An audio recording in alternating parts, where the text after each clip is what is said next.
I built my workshop with my own 2 hands after the army let me go. Then the HOA president decided my driveway easement was actually her backyard. She hired her nephew's company and put up a 6-foot fence overnight. My delivery truck couldn't move. My orders died. And my daughter watched me break. 6 months later, I found the original 1974 survey in a courthouse basement. It proved the fence sat entirely on land the county still owned. So I called a demolition company, and I didn't ask anyone's permission this time. What happened next got the whole county talking, and Marlene Doyle never saw it coming. My name's Daniel Reyes, 38 years old, medically retired staff sergeant, and a single dad to my 10-year-old daughter, Mia. After 2 deployments and a knee that never healed right, I traded a rifle for a table saw and opened a small custom furniture shop out of the garage at our house in Willow Creek Estates, Georgia. Willow Creek was supposed to be our fresh start: quiet streets, good schools, a fenced yard for Mia's dog, Biscuit. I paid my HOA dues on time, mowed my lawn every Saturday, and mostly kept to myself. I never imagined a woman named Marlene Doyle would become the reason I nearly lost everything. Marlene Doyle ran the Willow Creek HOA like her personal kingdom. She'd been board president for 11 years. And nobody ran against her twice. The one neighbor who tried found his pool permit mysteriously delayed for a year. People smiled at her block parties and complained about her the second she walked away. My workshop depended on a narrow gravel lane behind our houses, an old service easement from when Willow Creek was farmland. My box truck couldn't fit through my front driveway, so twice a week I rolled lumber and finished furniture down that lane to the county road. Every neighbor had used it for decades without issue. Marlene's backyard bordered that same lane. She'd mentioned, more than once, at HOA meetings, that she wanted to reclaim it for a rose garden. I always assumed she was just venting, the way people do about lawn edges and property lines. I never thought she meant it literally, or that she'd already been planning something. Her nephew, Tyler Doyle, ran a small fencing and landscaping company that somehow won every HOA contract, from the new clubhouse gate to the pool deck repairs. Nobody bid against him because nobody bothered submitting quotes anymore. I noticed it, filed it away as none of my business, and kept my head down like always. Trouble started small, the way it always does. At a spring meeting, I voted against Marlene's proposal to raise dues $40 a month for decorative community gates. I wasn't the only no vote, but I was the loudest, standing up and asking why we needed gates when our roads still had potholes. Marlene smiled through it, the way she always did, but I caught the look in her eyes, the one that said she'd remember my name. My ex-wife used to tell me I had a talent for making enemies out of people who just wanted to be agreed with. Marlene was about to prove her right. A week later, Biscuit got loose and dug up 2 of Marlene's prize hydrangeas. I apologized, replaced the plants, even offered to build her a raised garden bed for free. She accepted the offer with a tight smile, then told 2 other board members I'd let my dog run wild to spite her. I laughed it off at the time. Mia said I should stop worrying about the fence lady and focus on her upcoming school recital instead. She was right, mostly. I had orders to fill, a mortgage to pay, and a business finally turning a real profit after 2 lean years. Marlene Doyle was a headache, not a threat. Then came the June HOA newsletter.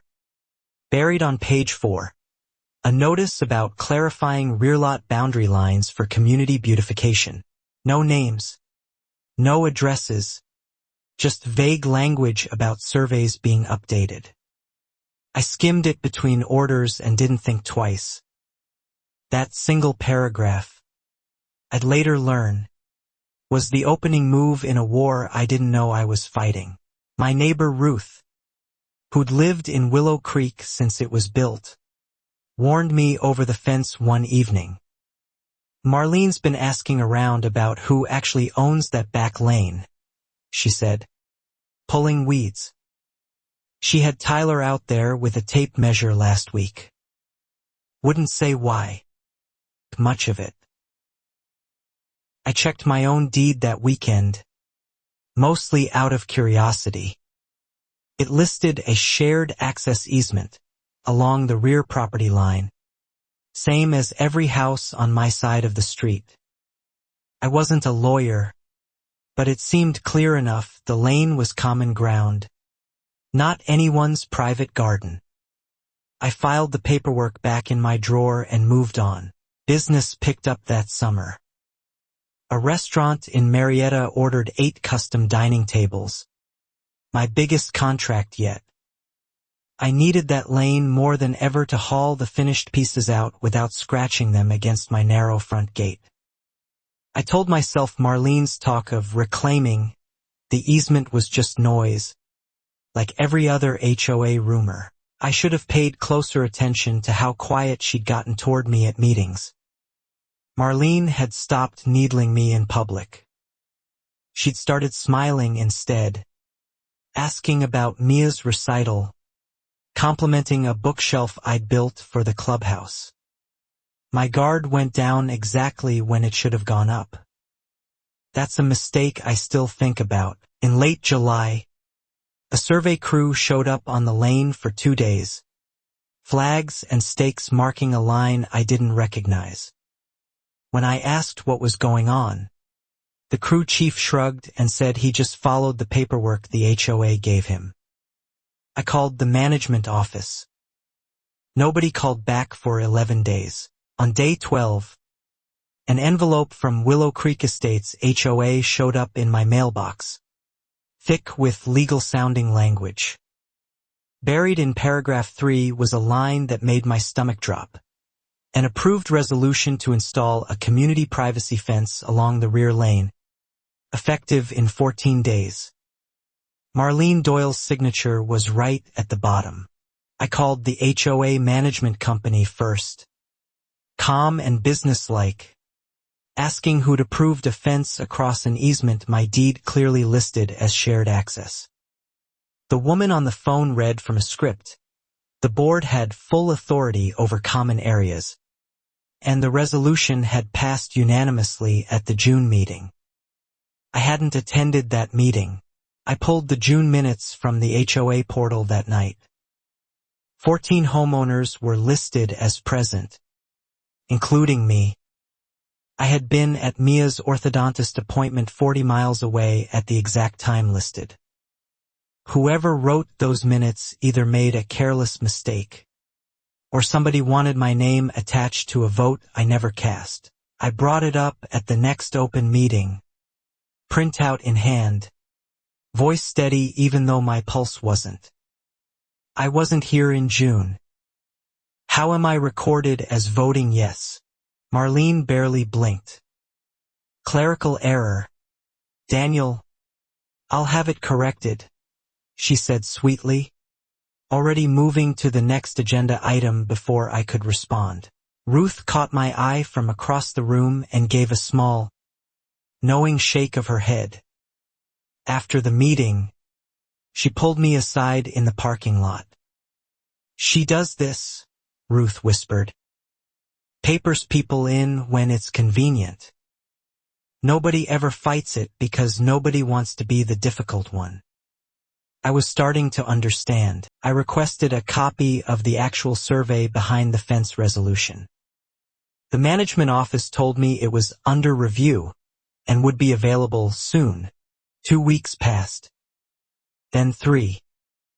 Orange stakes stayed planted along the lane like a countdown clock, and I still had a dining set order due at the end of the month.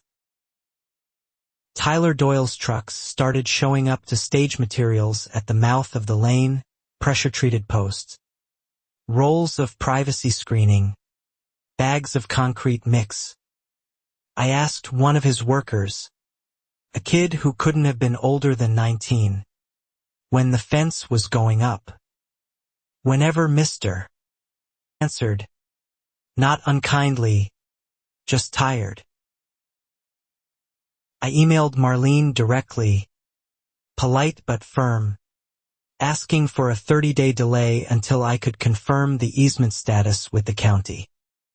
Her reply came within the hour. The entire board. The board has already voted. Daniel. Personal business arrangements are not the HOA's responsibility to accommodate. She'd never even mentioned my business by name before. That line stuck with me, personal business arrangements. Nobody outside my immediate neighbors knew my woodworking shop supplied half my mortgage payment. Somebody had told Marlene exactly how much this fence would hurt me, and she decided that was a feature, not a side effect. I didn't have proof yet, but I felt it in my gut. I drove to the county records office on my lunch break and requested the original 1974 plat map for Willow Creek's predecessor property, back when it was still Callahan Farm. The clerk pulled a yellowed folder and told me it would take a few days to get a certified copy scanned and mailed. I paid the fee and waited. In the meantime, I tried reasoning with two other board members, guys I'd known from the neighborhood cookouts.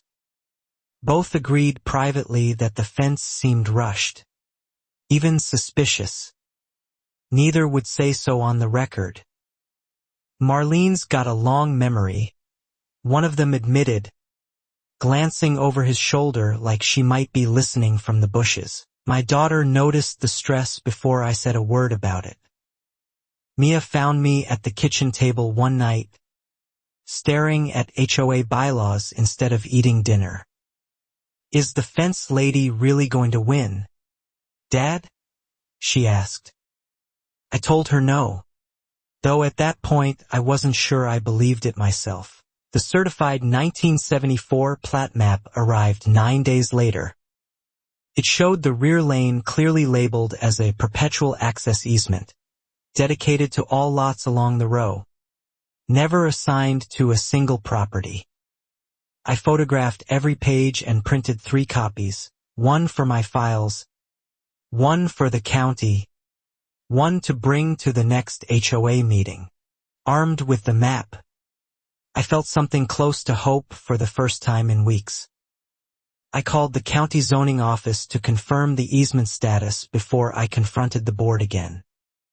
The woman who answered paused strangely long before telling me she'd need to check with a supervisor and would call me back. That callback never came. Instead, 3 days later, I got a notice that my zoning inquiry had been administratively closed. No discrepancy found. No explanation. No supervisor's name. Nothing to appeal. It was the first moment I suspected this wasn't just an overzealous HOA president anymore. Someone with real authority was helping her. I brought the plat map to the next HOA meeting anyway, laying it flat on the table in front of the board. Marlene glanced at it for exactly 2 seconds before sliding it back toward me. That's an old farm document, Daniel. It has no bearing on current HOA governance, she said, like she'd rehearsed the line. I asked her, in front of the whole room, to table the fence installation until an independent surveyor could confirm the boundary. The board voted 4-1 against the delay. Only Ruth's husband, Walter, voted with me. Marlene thanked everyone for their patience through this beautification process and adjourned the meeting 11 minutes early. Walking to my car afterward, Walter caught up to me, lowering his voice. "She's not doing this over a fence. Daniel," he said. "I've been on this board 6 years. She holds grudges like other people hold grandchildren." I asked him what he meant. He just shook his head and said, "Watch your back." 2 days later, I came home from a delivery run to find fresh steaks driven directly through the middle of my gravel lane access point, cutting off even foot traffic to my garage door. No notice, no warning, just orange flags fluttering where my truck used to pass every week without a single complaint from anyone. The fence went up fast after that, faster than any HOA project I'd ever seen. Tyler's crew worked through a holiday weekend, 6-foot cedar panels rising section by section until, by Sunday night, my gravel lane was gone completely, replaced by a solid wall exactly where my truck used to pass without incident. I stood in my driveway staring at raw lumber that smelled like fresh-cut cedar and felt like a slammed door. My box truck, loaded with 2 finished dining tables for the Marietta restaurant, sat stranded in my narrow front driveway, wheels inches from scraping my neighbor's mailbox on one side and my own garage on the other. I called the restaurant owner and explained the delay as professionally as I could manage, my voice tighter than I wanted it to be. She was understanding, this time. "Just get it here by Friday," she said. I didn't tell her I had no idea how I'd move an 8-foot dining table down a driveway built for a sedan. Mia helped me measure the front driveway that night with a tape measure and a flashlight, both of us kneeling on the asphalt like we were solving a puzzle instead of losing a business. "Maybe if we take the porch railing off," she suggested. 10 years old and already problem-solving better than most adults I knew. We didn't take the porch railing off. Instead, I paid a moving company an extra $600 to hand-carry both tables through the yard, around the fence, piece by careful piece. It worked, barely, but it ate the entire profit margin on the job. For the first time since I opened the shop, I lost money on an order. Word got around the neighborhood fast, the way it does when cedar boards suddenly appear where a gravel lane used to be. Some neighbors offered quiet sympathy at the mailbox.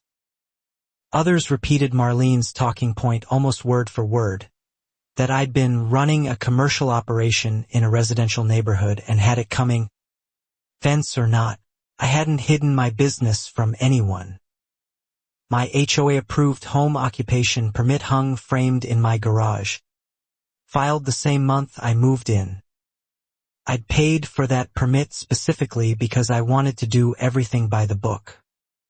Somehow, in Marlene's retelling, that permit had quietly become an inconvenient detail nobody wanted to mention. The following week, I lost a second order, a custom bookshelf commission for a client 2 towns over, because I couldn't guarantee delivery without the lane.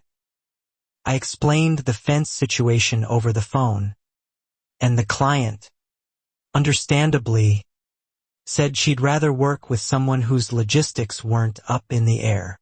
I couldn't argue with her. I did the math that night at the kitchen table. The number's worse than I wanted to admit out loud.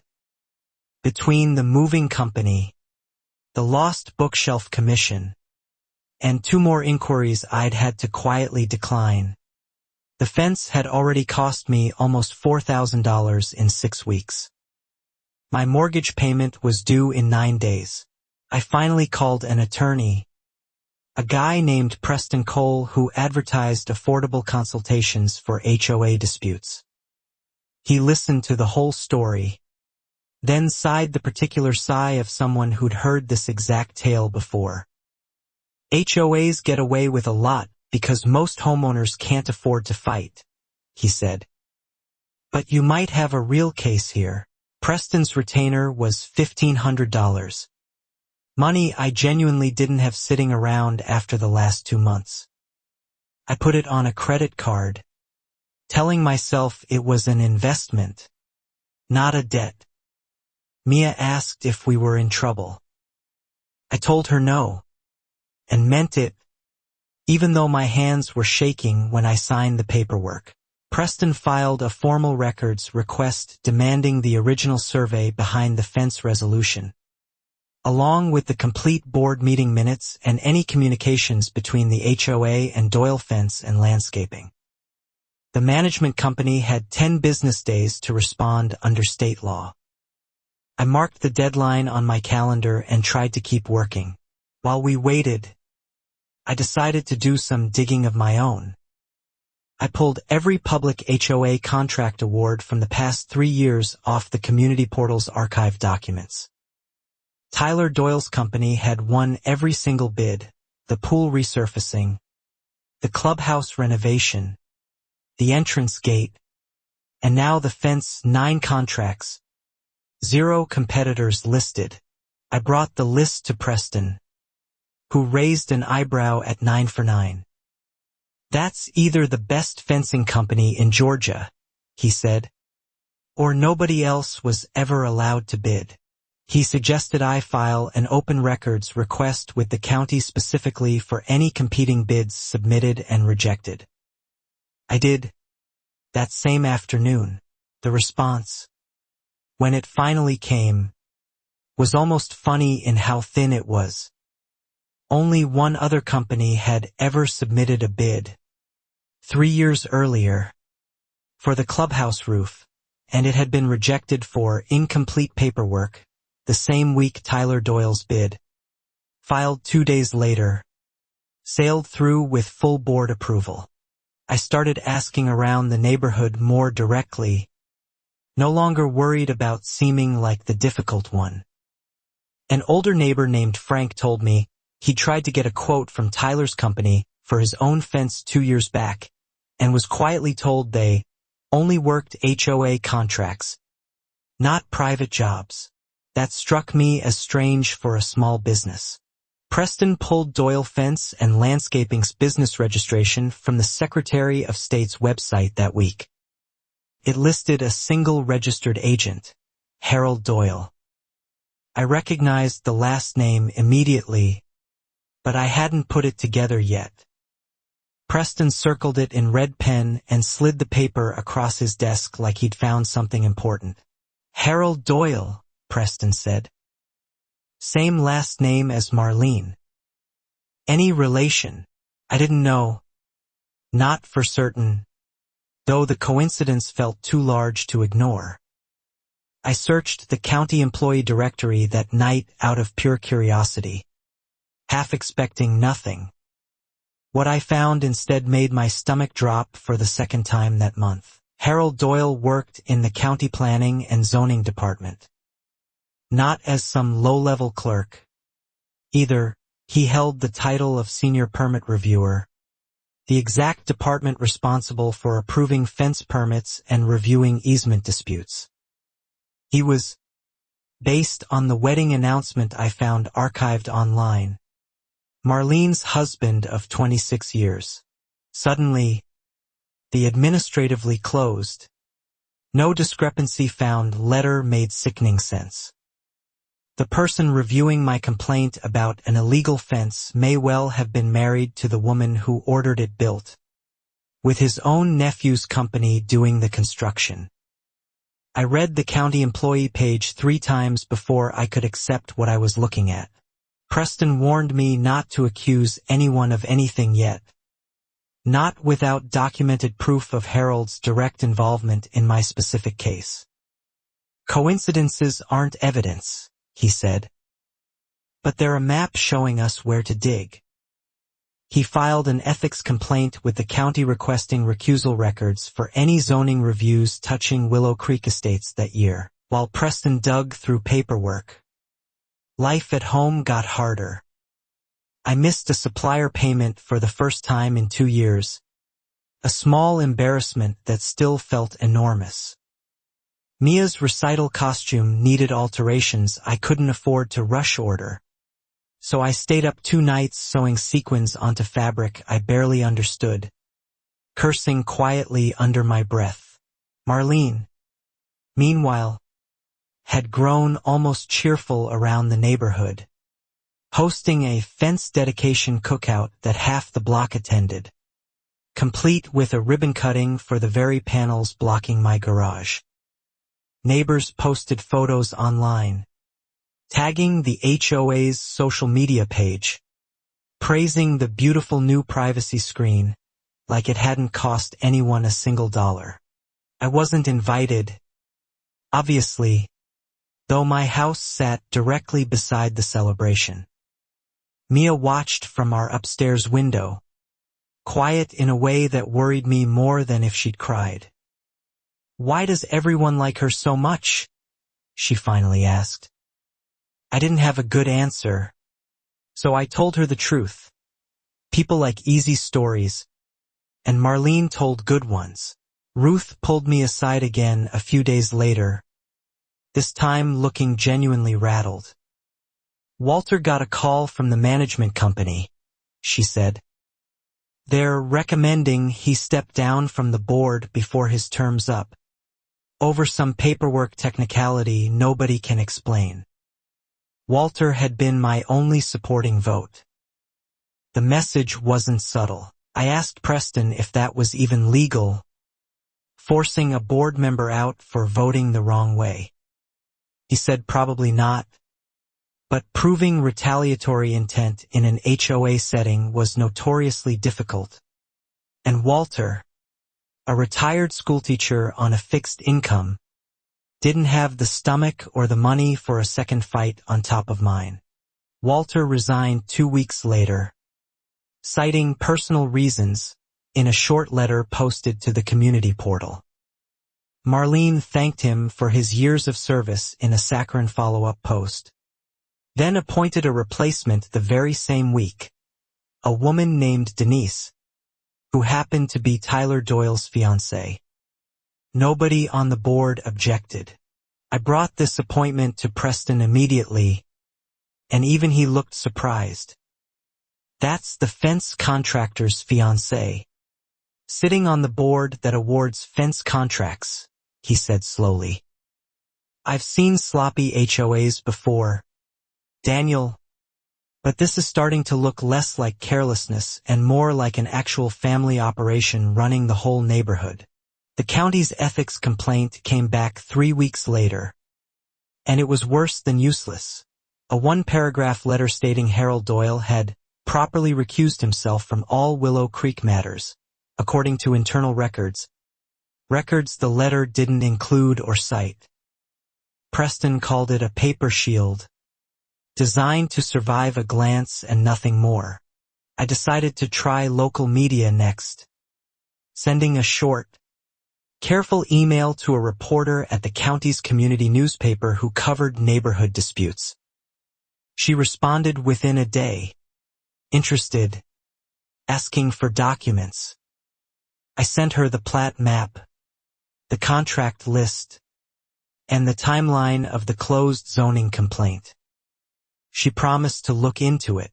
Marlene must have heard something was coming, because the next community newsletter included a section addressed, unmistakably, me, though it never used my name. It described a certain homeowner running an unpermitted commercial trucking operation, endangering children who played near the lane, and threatening legal action against volunteer board members trying to keep the neighborhood safe. Trucking operation. I read it twice, hands cold, because none of it was true, and all of it was designed to sound true to anyone who hadn't met me. Neighbors I'd waved to for years started avoiding eye contact at the mailbox. One mother pulled her kid away from our driveway like I'd suddenly become dangerous overnight. Mia came home from school upset because another kid had told her, straight-faced, that her dad was in trouble with the police. I called the school, called 2 parents directly, and spent an entire evening explaining a lie I hadn't started to a 10-year-old who just wanted to know why her friends were being weird to her. That night was the closest I came to giving up entirely. I sat in my dark garage, surrounded by half-finished furniture and a business I'd built from nothing, and genuinely considered selling the house and starting over somewhere without Marlene Doyle's name on anything. Mia found me there and said, quietly, "We don't run from bullies, right, Dad?" Her words steadied something in me that Preston's legal jargon never quite reached. I told her that exact line 100 times about school bullies, never expecting to need it thrown back at me by a fourth grader at 11 at night. I went to bed determined, for the first time in weeks, instead of just exhausted. The reporter called back the following Monday with a small but real lead. A former HOA board member from 4 years earlier, before my time in the neighborhood, who claimed she'd resigned after Marlene pressured her to steer a landscaping contract toward a family member. She'd never gone public before. Now she was willing to talk. On record, Preston and I met with the reporter and the former board member together at a coffee shop off the highway, somewhere Marlene wouldn't recognize any cars. The woman, named Patricia, described almost the exact pattern I'd lived through: a manufactured dispute, a rushed contract, a quiet resignation, all wrapped in HOA paperwork nobody outside the board ever saw. Patricia had kept copies of her own old board emails, including one from Marlene explicitly instructing her to handle Tyler's paperwork quietly. No need to trouble the whole board. It wasn't proof about my fence specifically, but it was the first hard evidence that this wasn't Marlene's first time running this exact play on someone else. With Patricia's documents, Preston filed an amended complaint with the county, this time including a formal request for an independent boundary survey, paid for by the HOA under state homeowner dispute statutes. He also sent everything to the reporter, who confirmed she was moving forward with a full story, pending one more round of fact-checking. Marlene, turned out, had her own move already in motion. 3 days later, I received a certified letter from the HOA's actual attorney, a stern one-page notice accusing me of harassment of board members and threatening a formal lawsuit if I continued spreading defamatory claims to media outlets about the fence resolution and its approval process. Preston read the letter twice and actually laughed. A short, humorless sound. "This is a scare tactic," he said. "They know a lawsuit costs money neither side wants to spend, and they're betting you'll fold first." I wasn't sure I could afford to call that bluff. Not with my savings already gutted by the fence's fallout. I called my dad that night, something I rarely did anymore since his stroke slowed his speech. I told him everything, start to finish, voice cracking somewhere around the part about Mia's costume. He listened the whole way through, then said the same 4 words he used to say before every deployment briefing: "Don't flinch. Gather intel." For a strange stretch of about 10 days, everything went quiet. No new newsletters mentioning certain homeowners, no fresh legal letters, no fence-related surprises waiting in my mailbox. I almost didn't trust it. Preston said quiet was normal before a story broke or a lawsuit landed. Everyone waiting to see who moved first. I used the calm to actually run my business again. I finished the 2 backlogged orders I'd let slip, rebuilt a little trust with the Marietta restaurant by throwing in a discount, and even booked 1 new commission, a headboard for a young couple 2 streets over who'd heard about my work through, of all people, Ruth. Ruth had become something like a quiet ally through all of this, dropping off banana bread some evenings, always careful not to be seen lingering too long at my door. "I've watched Marlene do small versions of this for years," she admitted one afternoon. "I just never thought she'd go." Mia's recital finally happened during that calm stretch. And for one evening, the fence didn't matter at all. She wore the sequined costume I'd stayed up sewing, hit every note of her small solo, and found me in the crowd afterward with the kind of unguarded smile I hadn't seen from her in almost 2 months. I let myself enjoy that night completely, refusing to check my phone even once for HOA emails. Mia's teacher told me afterward how proud she was of how Mia had handled some tough stuff at home lately with real grace. I hadn't realized how much of my stress had quietly become her stress too, carried without complaint. The reporter, Sarah Klein, called again during that lull, cautious but encouraging. She'd confirmed 2 more former Willow Creek residents with stories echoing Patricia's: quiet disputes, sudden HOA pressure, contracts steered toward Doyle-affiliated businesses. She was building something bigger than just my fence. And she wanted one more piece before publishing: county financial records. She'd requested 5 years of HOA financial disclosures, which by state law had to include vendor payment details for any contract over a certain threshold. Those records would take weeks to process through the county clerk's office, she warned, so the story's timeline stretched further than I wanted. Even as I understood why she needed it airtight, Preston used the quiet to prepare our own paperwork properly instead of reacting under pressure. He drafted a formal demand for an independent survey at HOA expense, cited 3 relevant state statutes on easement disputes, and built a timeline exhibit connecting every suspicious event, from the June minutes to Walter's forced resignation, into one clean document.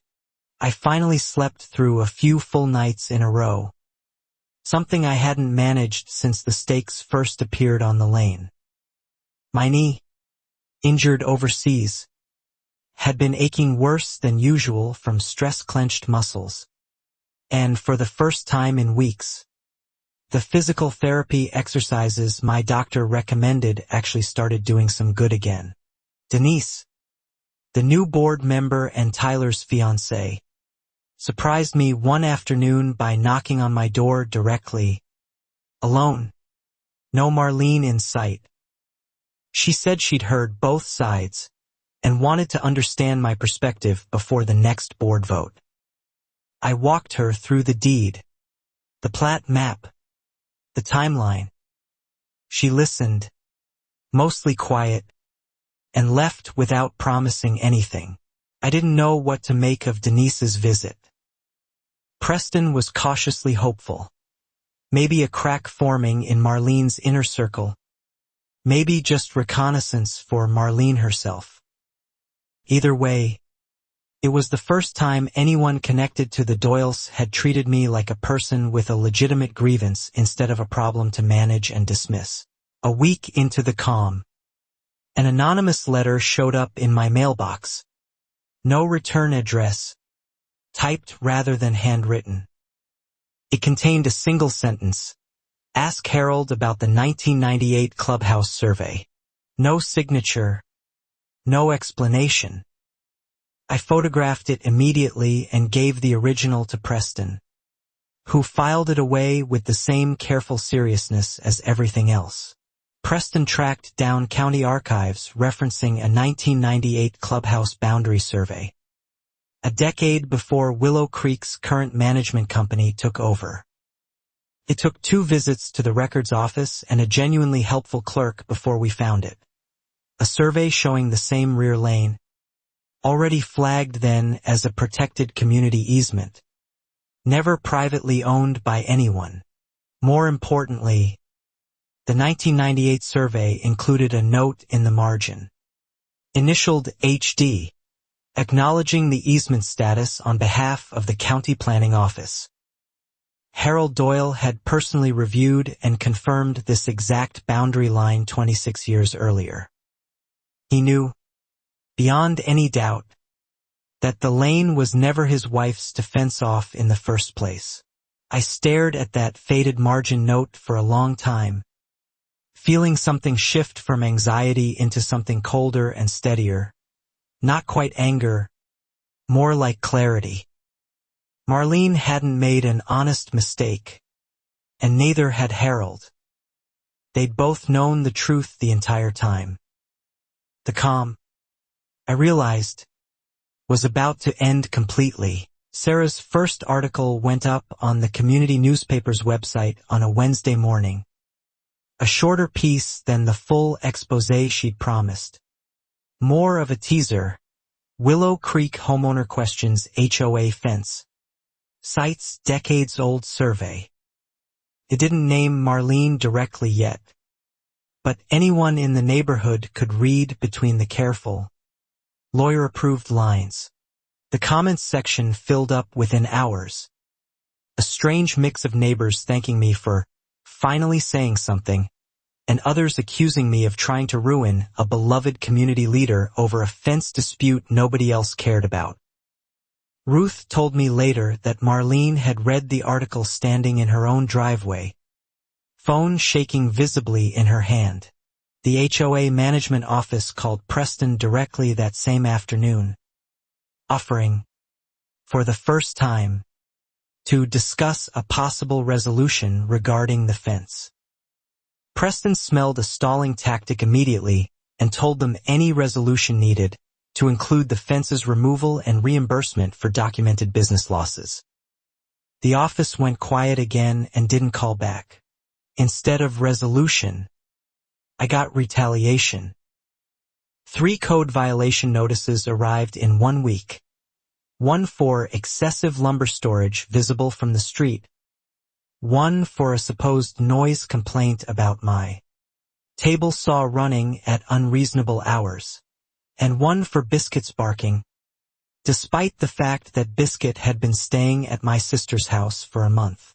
Each violation carried a fine, $75 apiece, stacking automatically if unpaid or uncontested within 10 days.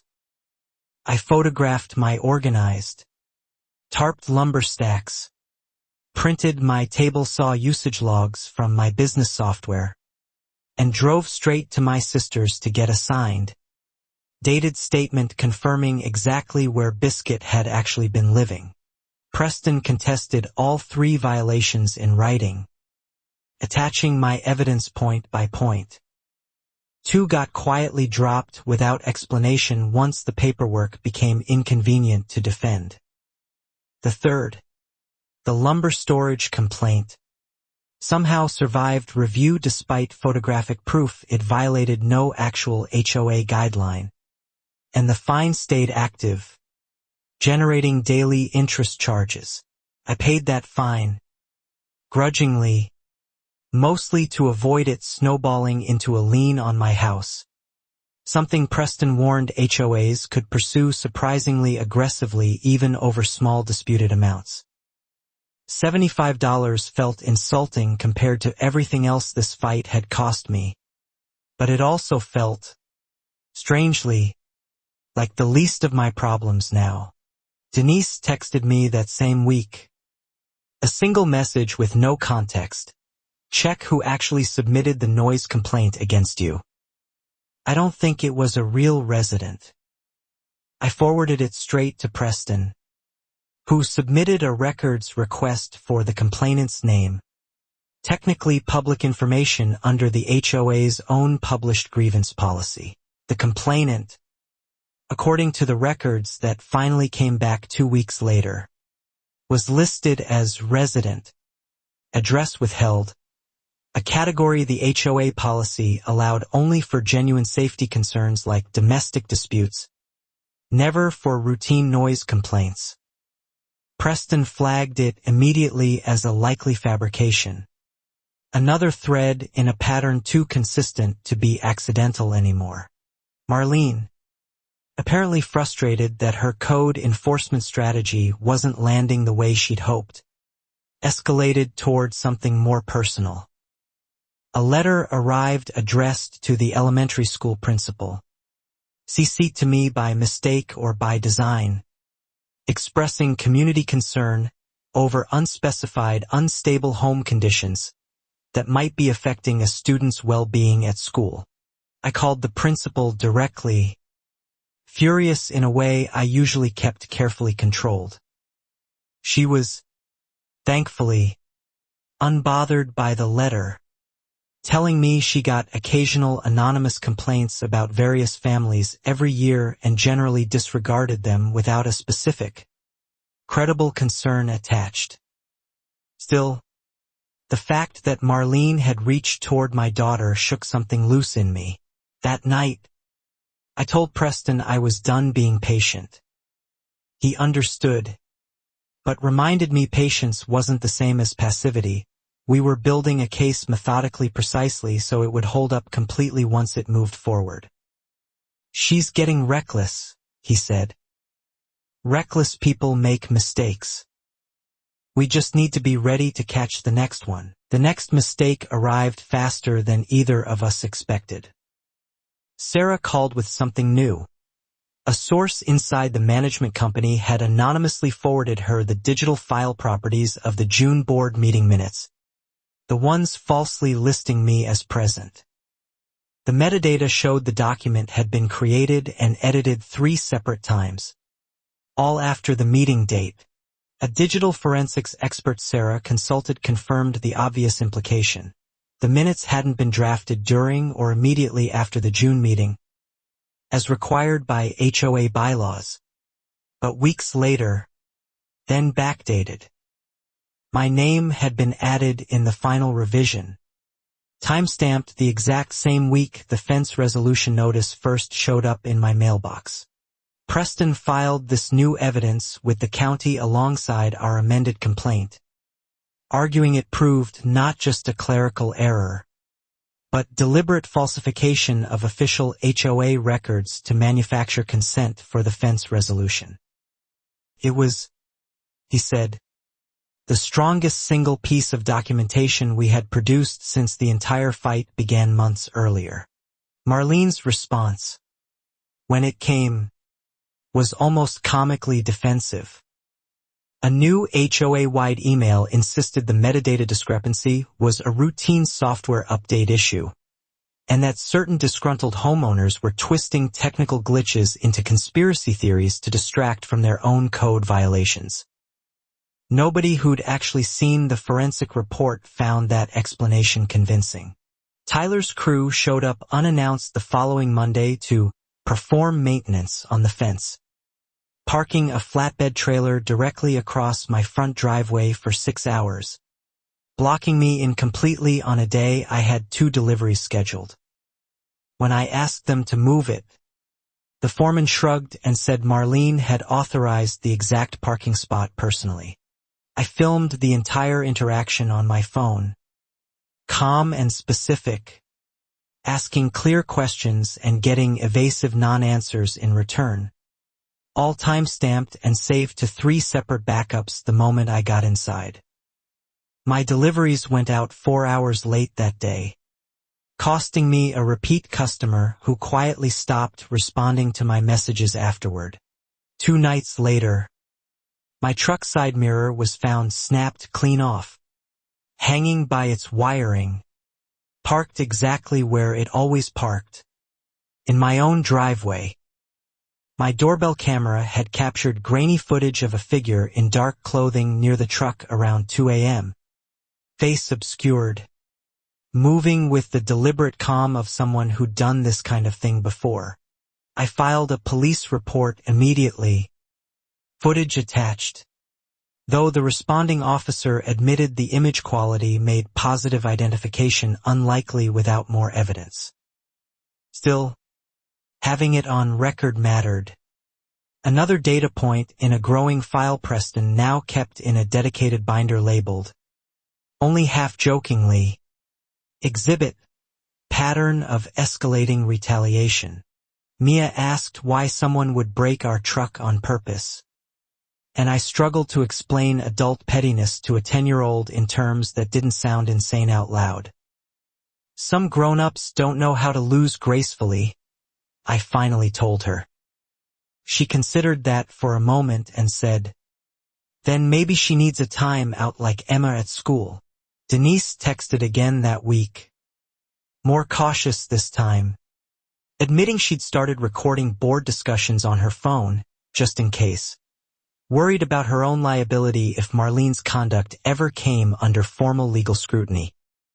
She wouldn't share the recordings yet, not without her own lawyer's advice, but she promised she wouldn't delete anything either.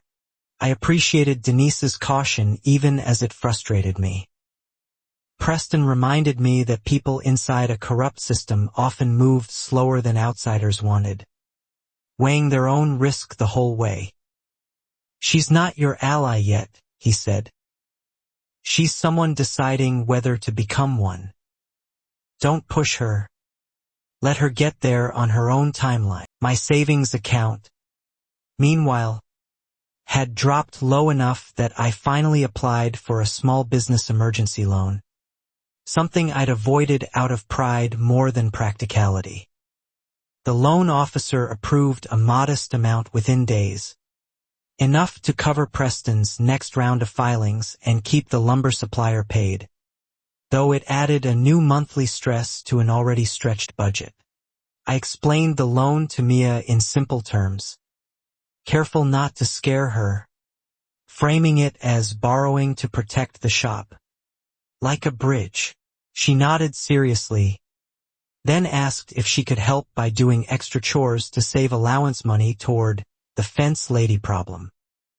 I told her that wasn't necessary, but hugged her a little longer than usual that night.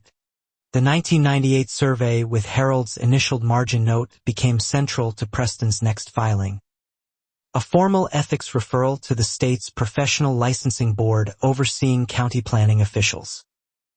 If Harold had knowingly signed off decades ago on the easement's protected status, then later recused himself while quietly steering the current review, that wasn't oversight, it was documented conflict of interest. The licensing board acknowledged receipt within a week, but warned any investigation could take months, sometimes longer, depending on caseload and the specifics of the allegation. Preston said that was normal, frustrating but normal, and that the referral itself, once filed, became a permanent public record regardless of how long the actual review took to conclude. Sarah's full exposé finally cleared final fact-checking and editorial review, scheduled to publish the following Sunday, timed deliberately to reach the most readers. She sent me an advance copy the night before as a professional courtesy, and reading it laid out clearly, start to finish, felt like finally seeing my own last several months from the outside.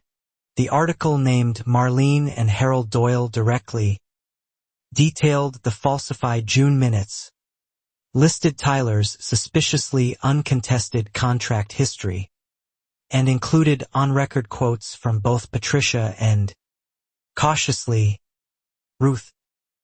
It closed with a line noting the county's ethics referral was pending, and that multiple current Willow Creek residents declined to comment, citing fear of retaliation. I barely slept the night before it published, half anxious, half relieved that the story was finally, fully out of my hands.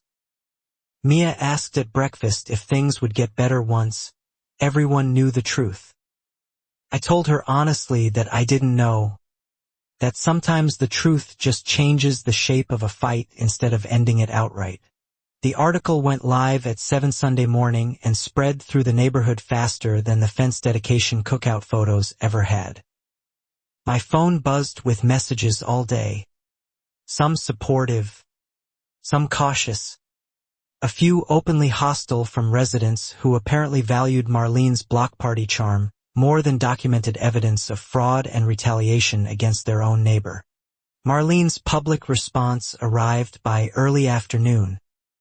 A lengthy HOA-wide statement calling the article one-sided, defamatory, and legally actionable, insisting the fence had been properly approved through established community governance processes, and promising she would not be bold. The statement, ironically, generated more attention than the original article, as several local news stations picked up the story of an HOA president publicly clashing with a disabled veteran over a fence built on falsified paperwork.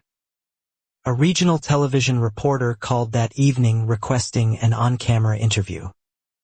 I told her I'd think about it and call back. Preston advised caution about the television interview, worried it might complicate the pending county investigations if I said something imprecise on camera. I ultimately agreed to a short, carefully worded statement rather than a full sit-down, sticking strictly to documented facts, the survey, the falsified minutes, the ethics referral. Nothing speculative, nothing emotional, nothing Marlene could twist. That controlled approach paid off. The segment aired 2 nights later. Brief but pointed, showing footage of the fence itself alongside a clip of Marlene's earlier beautification cookout post, juxtaposed with almost brutal simplicity. The anchor's closing line asked, simply, whether Willow Creek's HOA board could survive the scrutiny now heading its way from multiple directions.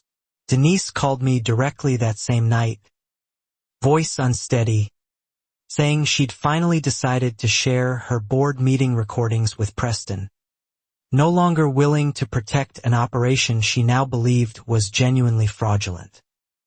She admitted she'd known something felt wrong for months but hadn't wanted to believe her fiancé's family business was built on exactly this. The recordings, once Preston reviewed them, contained gold. Marlene, in an unguarded moment before an official meeting began, joking to another board member about finally getting rid of that veteran's little sawdust operation, once and for all. It wasn't a smoking gun about the specific forgery, but it proved clear malicious intent behind the fence decision. Tyler, meanwhile, apparently blindsided by his fiancé's decision, showed up at my house unannounced, agitated, demanding to know why I was trying to destroy his family. I stayed calm, doorbell camera recording, and told him plainly that his family had destroyed my business first, and that the fence, not my complaints, had started all of this. He didn't have a good answer for that. Standing on my porch, visibly torn between defending his aunt and processing what Denise had apparently told him privately. He left without another word, and I filed that interaction into Preston's growing binder, though this one felt less like evidence and more like watching a family quietly begin unraveling. The county planning department announced, almost a full year after Harold's original recusal, that it was launching an internal audit of every zoning and easement decision he'd touched, involving Willow Creek Estates, prompted directly by the ethics referral and the mounting media attention neither Harold nor Marlene had managed to contain despite their best efforts. Marlene called an emergency HOA meeting that week, ostensibly to address community concerns, but clearly intended to control the narrative before it spiraled further. I attended, Preston beside me, the room packed tighter than any meeting I'd been to since moving into Willow Creek. Folding chairs lined up along the back wall for latecomers. She opened by reading a prepared statement defending the fence. The June minutes as an unfortunate clerical matter now resolved, and Harold's recusal as fully compliant with all applicable ethics guidelines. Halfway through, Walter's replacement, Denise, stood up, visibly shaking, and asked to speak, a request Marlene clearly hadn't anticipated or prepared for at all. "I have recordings," Denise said simply, into a silence so complete I could hear the air conditioning cycle on. "From board meetings. Hear at least one of them before we vote on anything else tonight." Marlene's composed expression cracked for the first time I'd ever witnessed in person. The room dissolved into overlapping voices, some demanding Denise play the recording immediately, others insisting this wasn't the proper procedure for an HOA meeting. Marlene tried, unsuccessfully, to adjourn the meeting on the spot, gaveling for order that nobody in the room seemed inclined to give her any more. Not after everything already public.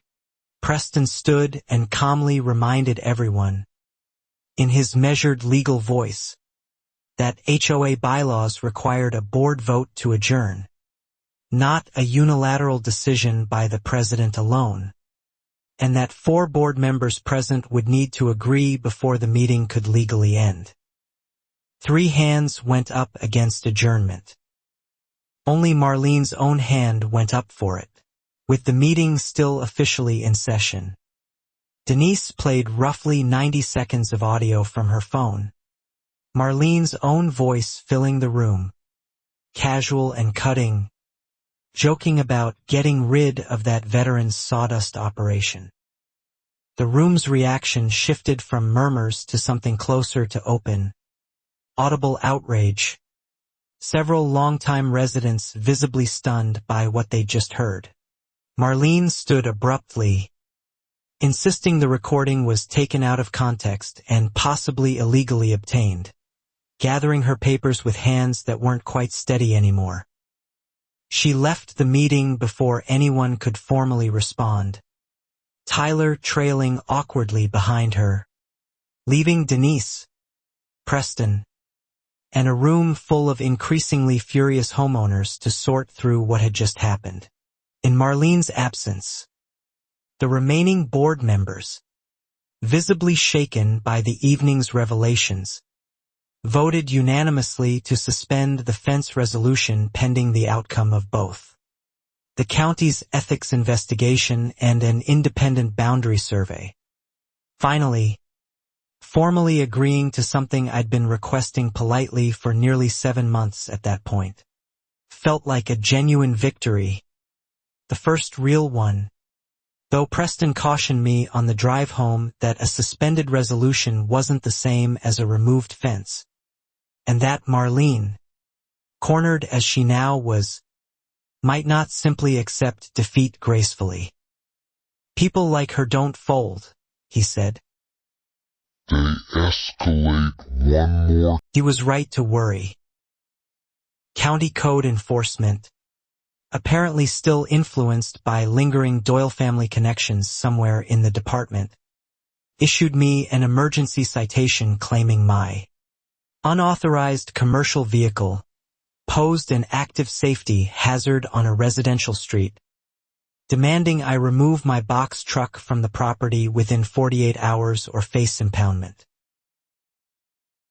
Preston fought the citation immediately, pointing out my truck had been parked in the exact same legal spot for 3 years without a single prior complaint, and that the sudden emergency designation, filed the same week as Denise's recording went public, reeked of retaliation rather than genuine safety concern from an objective source.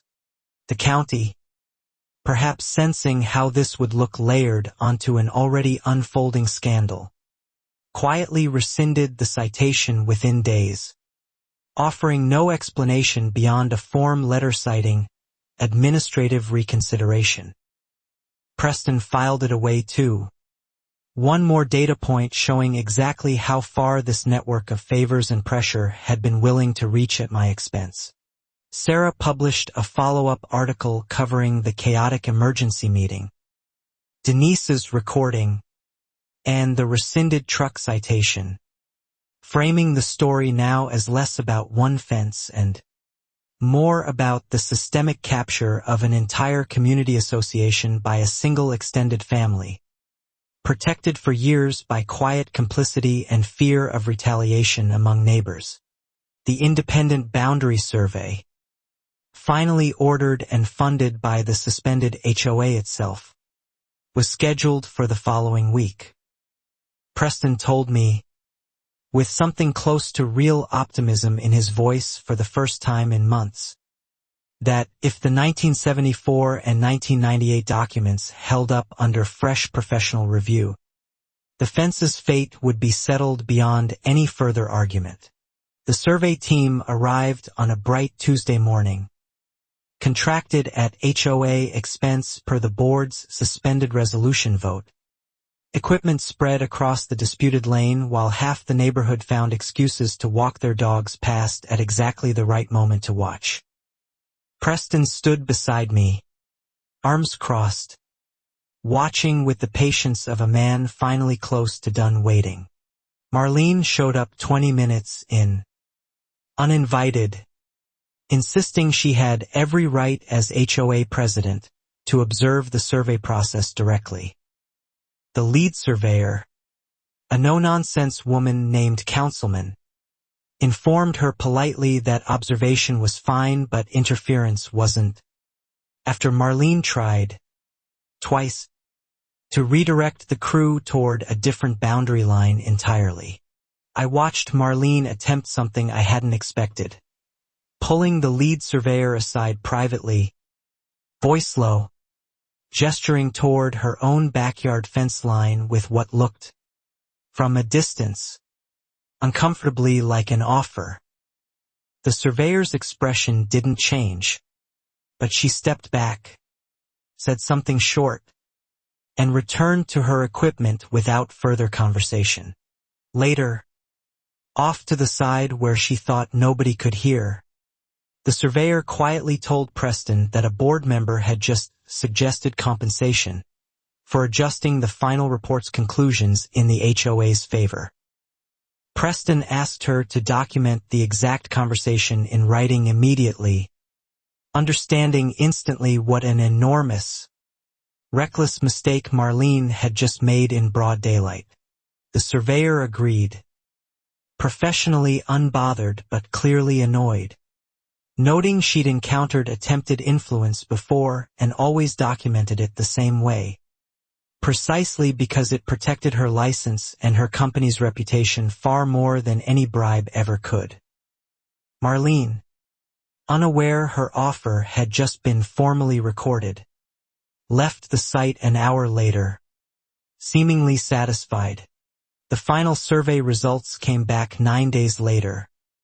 Unambiguous and thorough, the rear lane was exactly as the 1974 and 1998 documents indicated, a perpetual shared access easement, never privately owned, never legally available for any single homeowner's board-approved fence, regardless of HOA beautification resolutions passed in any meeting, real or fabricated. Preston forwarded the survey immediately to the county, the HOA's remaining board members, and Sarah, who published a short update confirming what most of the neighborhood already suspected. The fence had been illegal from its very first post. Built on land Marlene Doyle never had any legitimate authority to enclose in the first place. The board, without Marlene present at the emergency call Preston requested, voted unanimously to order the fence's immediate removal at HOA expense, citing the independent survey as conclusive evidence. Denise, now openly opposed to her own future aunt-in-law, made the motion herself, her voice steady in a way it hadn't been during that first chaotic meeting. Marlene didn't accept defeat quietly. Within a week, I was served with a formal defamation lawsuit. Marlene Doyle versus Daniel Reyes, claiming Sarah's articles and my own statements had destroyed her reputation and caused severe emotional distress, seeking damages that, on paper, threatened to erase whatever small financial stability I'd managed to rebuild. Preston read the complaint carefully, then almost smiled, an expression I hadn't seen from him in months. "This is a slap suit," he said, "designed to bankrupt you into silence, not to actually win in court. Georgia has anti-slap protections for exactly this kind of retaliatory filing against someone speaking on matters of public concern."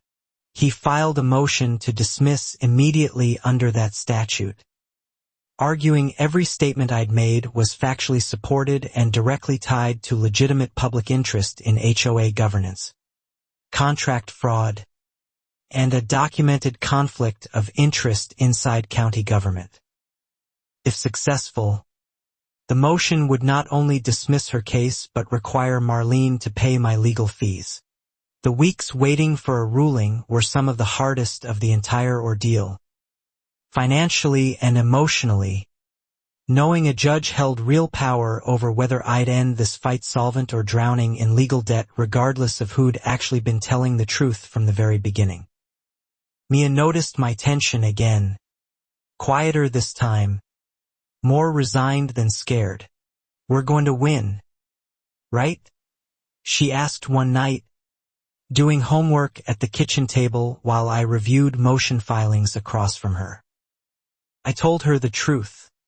I believed we would, based on the facts, but that grown-up systems didn't always move as fast or as fairly as they should, and patience was its own kind of fight. Marlene, meanwhile, apparently unsatisfied with legal pressure alone, escalated toward my home occupation permit directly, submitting a formal complaint to the county alleging my workshop violated fire and safety codes, requesting an emergency inspection before any permit renewal could proceed. It was, Preston noted, a new front opened purely to keep me financially and emotionally exhausted. The inspector who arrived, thankfully, seemed entirely unaware of the neighborhood drama and simply did his job, methodically checking my fire extinguishers, my electrical setup, my ventilation, and my properly stored finishing chemicals. He found one minor issue, a fire extinguisher 2 months past inspection date, easily remedied, and otherwise praised how organized and compliant my shop actually was. Marlene's complaint, based on nothing but hope that something would stick, produced almost nothing usable against me.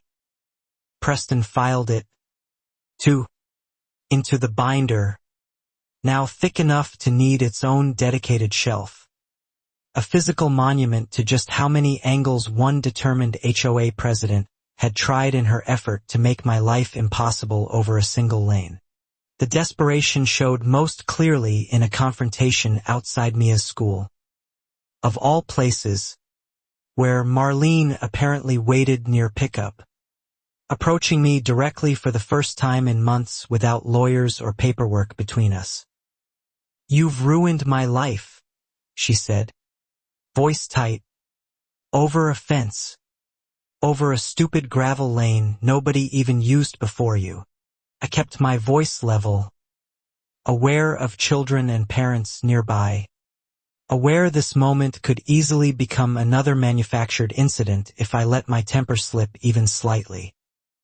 "You built an illegal fence, forged meeting minutes, and used your husband's county job to bury my complaints," I said.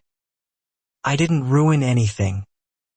I just stopped letting you get away with it." She opened her mouth to respond, then noticed Mia walking toward us from the school doors, backpack bouncing, oblivious to the tension until she saw both our faces. Marlene's expression shifted, calculating even in that moment, and she said, loud enough for other parents to hear, "Ask your daddy why the whole neighborhood hates him now." Sweetheart. Mia stopped walking, confused, looking between us. I felt something cold and absolute settle over me, calmer than anger, closer to certainty. "We're leaving," I told Mia gently, guiding her toward the car. To Marlene, I said only, "Involving my daughter is the last mistake you get to make in this." I hope it was worth it. I reported the school incident to Preston that evening, who added it immediately to an emergency filing requesting a formal protective order preventing Marlene from approaching me, my daughter, or my property directly outside of official legal proceedings, citing an escalating and increasingly personal pattern of harassment documented across 7 full months by that point. The judge granted a temporary protective order within days, a genuine legal boundary now standing between Marlene and any further direct confrontation, backed by real consequences if violated. Felt, oddly, like the first moment the fight had tilted from something exhausting and uncertain toward something with an actual, visible shape approaching its end. Around the same time, the slap motion ruling finally arrived, granted in full. The judge's written decision was blunt, noting my statements were substantially true, well documented, and squarely protected speech on a matter of significant public interest, and ordering Marlene to cover Preston's legal fees for the entire defamation suit, start to finish. Preston called me the moment the ruling posted, something close to triumph in his usually measured voice. "This is bigger than just winning," he said. "It's a public court record now, permanently confirming everything we've said was true. She can't spin this one in a newsletter." For the first time in months, I let myself believe we might actually win completely. The county's internal audit of Harold Doyle's zoning decisions concluded that same week. Its findings leaked to Sarah before official release. Harold had reviewed and personally approved at least 4 other zoning matters directly benefiting Doyle family businesses over the past decade. A clear, sustained pattern the audit described as a significant and repeated failure of ethical recusal obligations. Harold was placed on unpaid administrative leave pending a formal disciplinary hearing, his decades-long county career suddenly hanging by threads made of his own initialed margin notes and quietly approved permits. Marlene, watching her husband's career collapse alongside her own reputation, seemed, according to Ruth, to finally understand how completely this had spiraled beyond her control.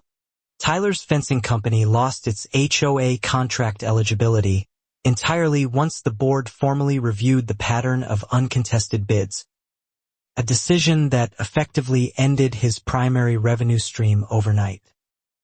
Denise, caught between her fiancé's collapsing business and her own conscience, told me quietly she wasn't sure their engagement would survive everything that had happened that year.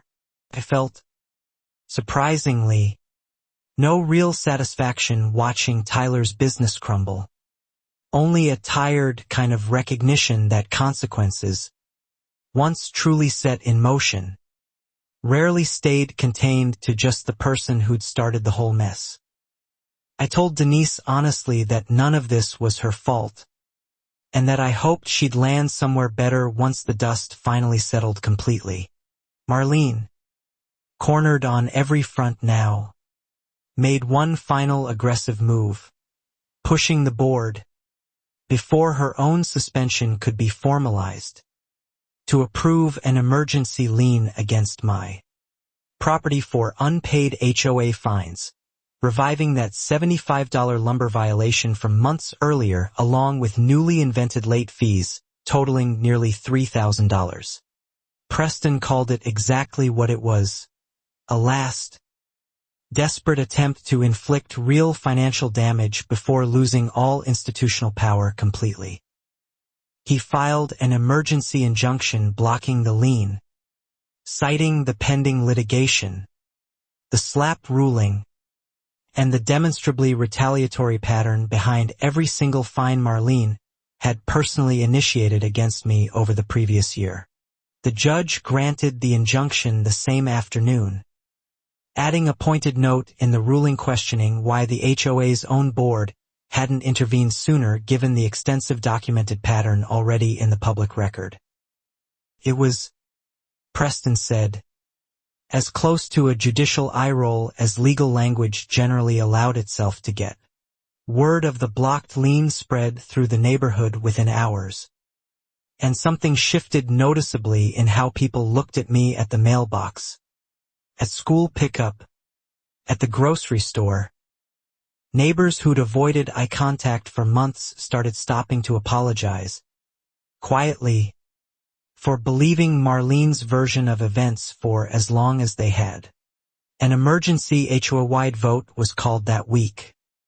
Not by Marlene, but by 4 other homeowners invoking a rarely used bylaw provision, allowing residents to force a special meeting regarding board leadership when a documented pattern of misconduct existed. 61 signatures gathered in under 72 hours, an almost unprecedented show of unified frustration. The meeting notice specifically proposed Marlene's immediate removal as HOA president, citing the forged minutes, the attempted survey bribery now formally on record, the retaliatory lien, and Harold's ongoing disciplinary proceedings as cumulative grounds. Marlene, according to Denise, spent the days beforehand calling board members individually, increasingly frantic, trying to salvage some path forward. I debated attending that meeting at all, unsure whether my presence would help or simply give Marlene one more chance to make a scene centered on me rather than her own documented conduct. Preston suggested I go, briefly, calm and factual, letting the community see me exactly as I actually was, tired, honest, and finally vindicated. The night of the vote, the community clubhouse filled beyond capacity, folding chairs spilling into the hallway, neighbors standing along every wall. Marlene sat at the head table, flanked by only Tyler now, Denise having formally stepped away from the board the week before, citing an unresolvable conflict of interest she could no longer ignore. The board chair, temporarily filled by Ruth's husband Walter, reinstated after Marlene's earlier forced resignation of him, was itself found improperly documented. Read through the accumulated grievances methodically, falsified minutes, attempted bribery, retaliatory fines, a blocked lien, and an ethics referral against her own husband still actively under review by the state. Marlene tried, one last time, to reframe everything as a misunderstanding blown wildly out of proportion by a disgruntled homeowner and a reporter chasing a story. But the room's energy had shifted too far for that line to land anymore. Someone in the back muttered, loud enough to carry, "We've heard that one already." Marlene, the vote, when it finally came, wasn't close. 58 in favor of immediate removal, 3 opposed, a handful abstaining. Marlene sat frozen for a long moment after Walter read the count aloud, then stood, gathered her things with visibly shaking hands, and left the clubhouse without another word to anyone in the packed, silent room. I didn't feel triumphant watching her walk out. Exactly. More like I'd finally set down something impossibly heavy I'd been carrying for the better part of a year. Ruth squeezed my shoulder on her way past. Walter shook my hand. Alone near the back. Gave me a small, sad nod that said more than words could have. The board moved quickly after that, voting Walter in as interim president, approving full fence removal funding immediately, and authorizing Preston, on the community's behalf now rather than just mine, to pursue whatever remaining legal or financial remedies made sense given everything documented across the entire ordeal, including the lawsuit damages Marlene now owed. News of Marlene's removal reached Sarah within the hour, and her follow-up article the next morning carried a headline that felt, reading it at my kitchen table with Mia eating cereal across from me, like the first real exhale I'd taken in almost a full year. Willow Creek HOA president removed following fence fraud scandal.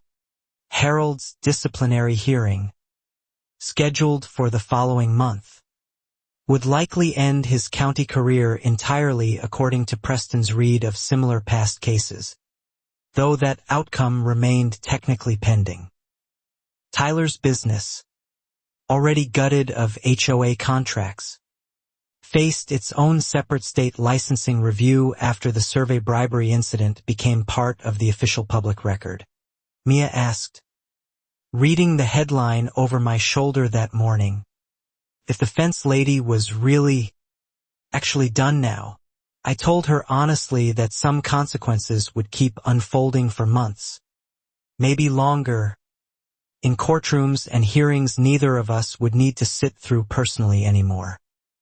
But yes, I said, this part, our part, was finally, truly done. One piece remained unfinished, though, sitting exactly where it had sat for nearly a year, 6-foot cedar panels, illegal from the very first post driven into that gravel lane, still standing between my garage and the road, waiting for a demolition crew the newly reformed board had promised, in writing, would arrive within the week. The reformed board's promise of a week turned into 3.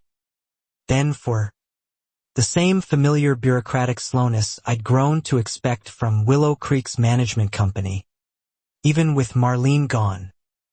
Walter apologized personally, explaining the contracted demolition crew kept getting bumped by higher priority jobs, an excuse that felt uncomfortably familiar after everything I'd already lived through.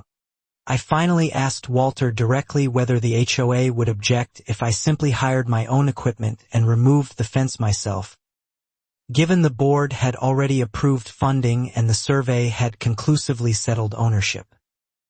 He checked with Preston, who confirmed nothing legally prevented it, so long as I coordinated timing with the board's insurance requirements.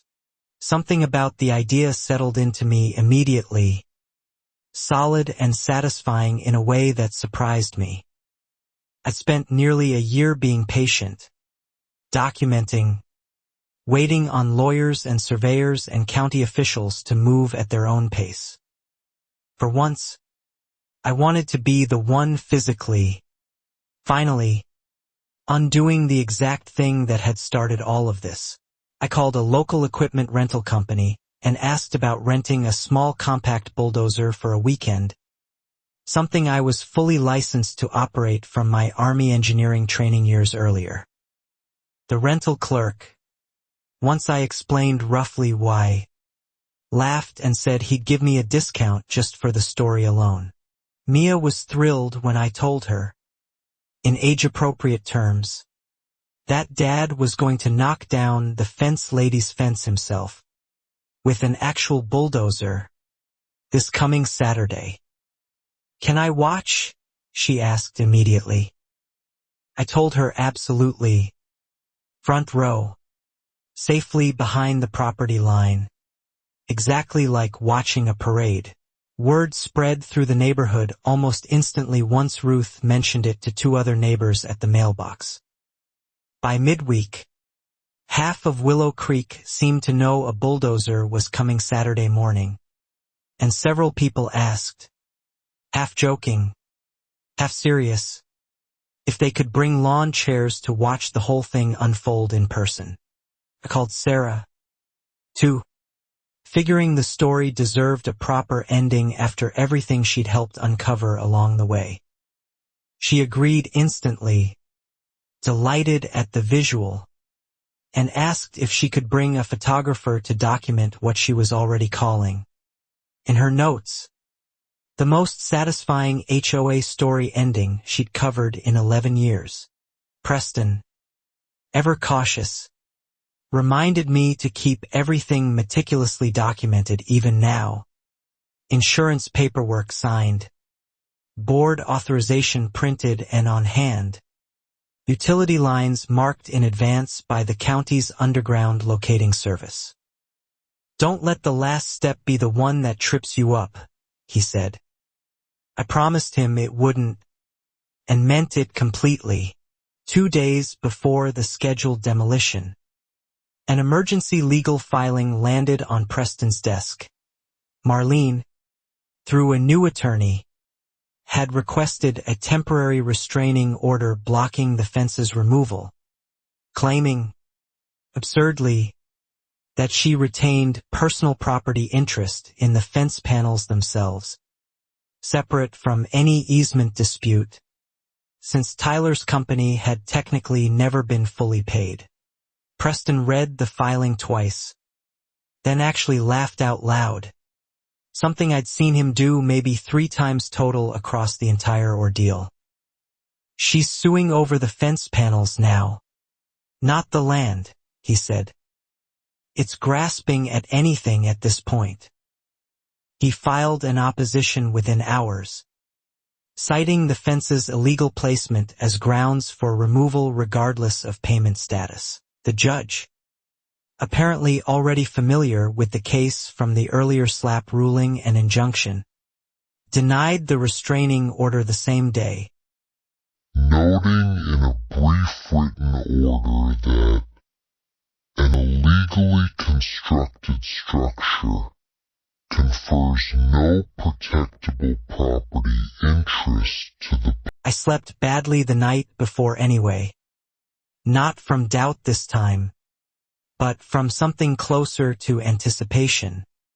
The particular restlessness of finally reaching a finish line I'd stopped fully believing existed somewhere around month 6 of this entire fight.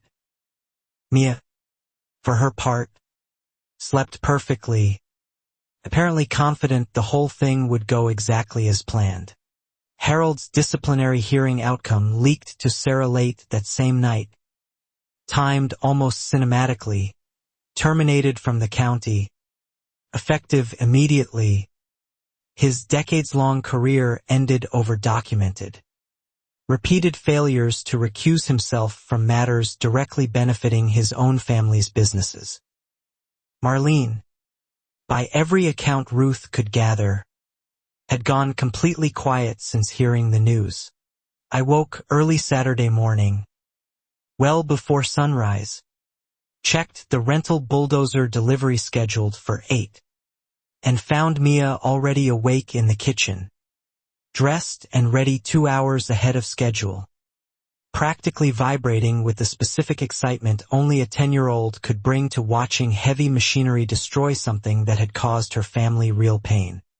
Ruth arrived at 7:30 with a thermos of coffee and 2 folding chairs, setting up on her own side of the property line with the easy confidence of someone who'd been looking forward to this exact morning for months.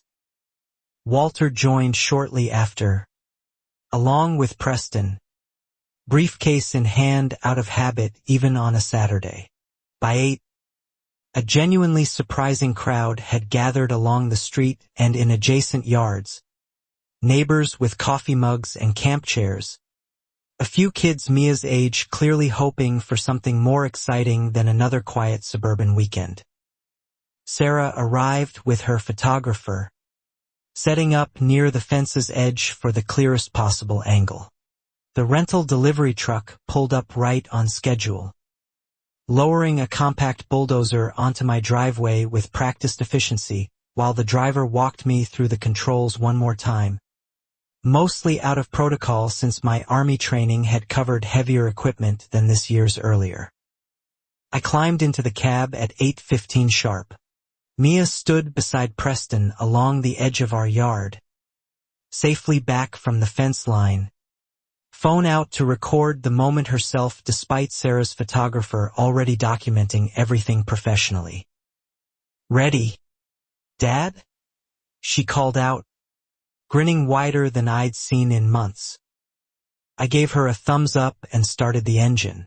The bulldozer's engine turned over with a low, satisfying rumble that seemed to carry across the entire quiet street, drawing a few more curious neighbors out onto their porches. I positioned the blade against the first cedar panel, the exact section that had blocked my truck for nearly a year, and paused for just a moment. In that pause, I thought about the June meeting I never attended, the forged minutes, Walter's forced resignation, Mia's confused face outside her school, the mirror snapped off my truck at 2 in the morning, and every single dollar this fence had cost a business I'd built with my own 2 hands after the Army let me go. Then I pushed the throttle forward, and the blade connected with the first panel, cedar splintering and folding inward with a crack loud enough that several neighbors actually cheered. A genuine, spontaneous sound rolling across Willow Creek's quiet Saturday morning like something out of a movie nobody had scripted in advance. I worked the bulldozer methodically down the lane, panel by panel, each section falling the same way the first one had. Splintered wood and bent posts piling up along the gravel like debris from something finally, completely over. Mia cheered every single collapse, and I found myself grinning in a way that felt unfamiliar after so many tense months. About halfway through, a car I didn't immediately recognize pulled up along the street's edge, slowing without fully stopping. Through the windshield, I caught a brief glimpse of Marlene, alone, watching for perhaps 30 seconds before the car pulled away again. No confrontation, no final speech, just a quiet, absolute witnessing of the exact thing she'd fought so hard to prevent. Ruth noticed the car too, murmuring something about karma finally catching up to someone who'd spent 11 years assuming it never would. I didn't feel triumphant watching Marlene's car disappear down the street, mostly just tired in a clean, settled way, the specific tiredness that comes after finishing something enormous rather than carrying it any further. By 11 that morning, the entire fence lay in pieces along both sides of the gravel lane. Cedar boards and bent metal posts stacked for the disposal crew Walter had already arranged through the reformed board's insurance coverage. The lane itself, exposed again after nearly a year buried under illegal construction, looked almost unremarkable, just gravel and grass. Unremarkable, except that it was mine again, ours again, every neighbor's again, exactly as the 1974 survey had always said it should be. I climbed down from the bulldozer's cab to find Mia waiting, arms already open for a hug that lasted considerably longer than either of us probably intended in front of half the neighborhood. Sarah's photographer got the shot she'd clearly been hoping for the entire morning.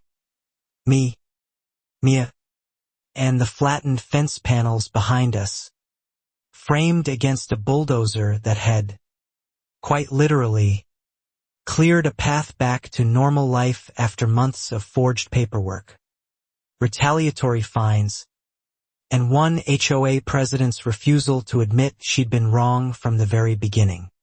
Neighbors lingered for another hour, some helping load debris into a rented dumpster, others just talking, genuinely, for the first time in months, about something other than fence drama or careful avoidance at the mailbox.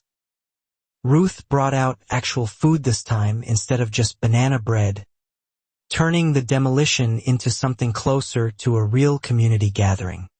Walter mentioned, almost in passing, that the board's next order of business would be a full financial audit of every contract Tyler's company had ever won. An announcement that drew quiet, satisfied nods from several longtime residents who'd apparently suspected something was wrong for far longer than I'd realized during my own 2 years in the neighborhood. Preston found me near the end of the morning, watching the cleanup crew load the last of the debris, and told me quietly that Marlene's civil liability, between the dismissed slap suit's fee award and the documented business losses Preston could now formally pursue on my behalf, would likely total well into 6 figures once everything settled completely. I hadn't been fighting for money. Not really, though I wouldn't pretend the number didn't matter given everything the fight had cost my business over the past year. Mostly, I told Preston, I just wanted my lane back, my business stable again, and my daughter's world quiet enough that she could stop worrying about grown-up problems entirely. That evening, after the crowd finally dispersed and the dumpster sat waiting for Monday pickup, Mia and I sat on the back porch looking out at the empty, open lane, gravel catching the last of the sunset light exactly like it had every evening before Marlene Doyle ever decided it belonged to her instead. Is it really over now? Mia asked, leaning against my shoulder.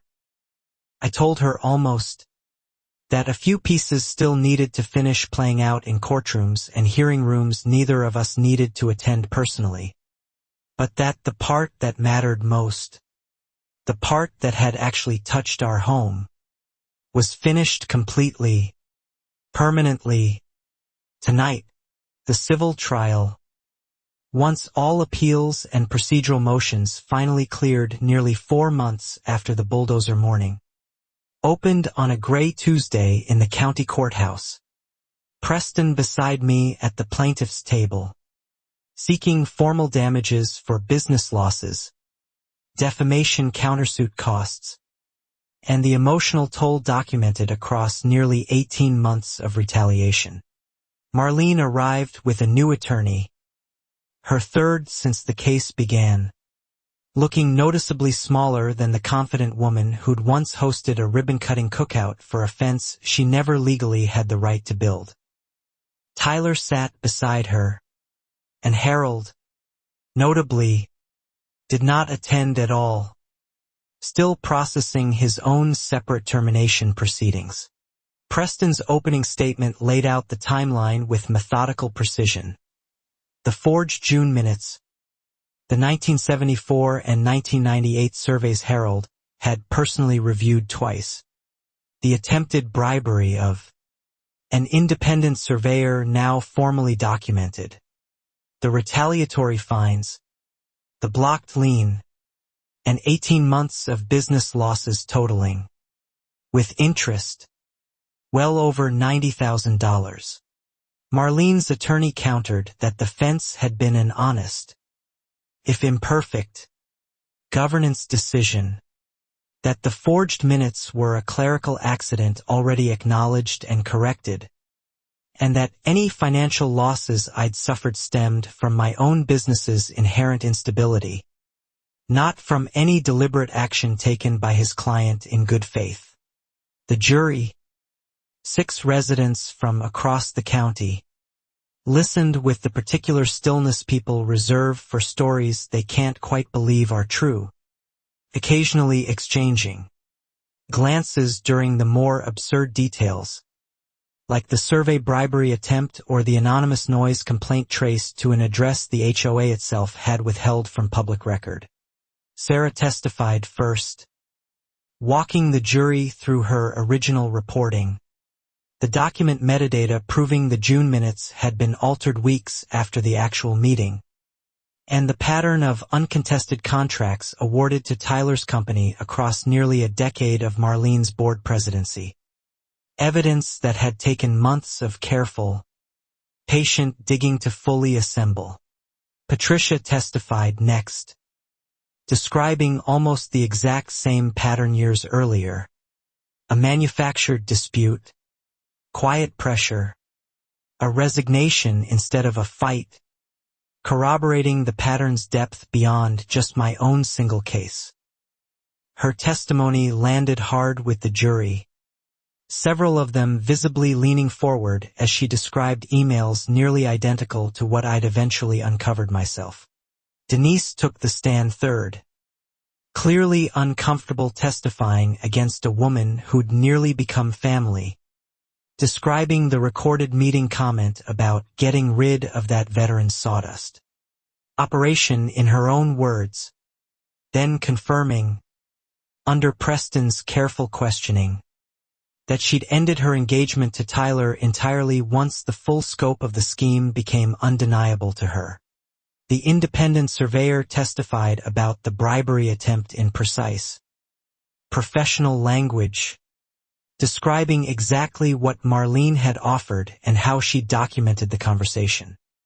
Immediately afterwards, specifically to protect her own license from any appearance of impropriety. Testimony that visibly rattled Marlene at the defense table for the first time all trial.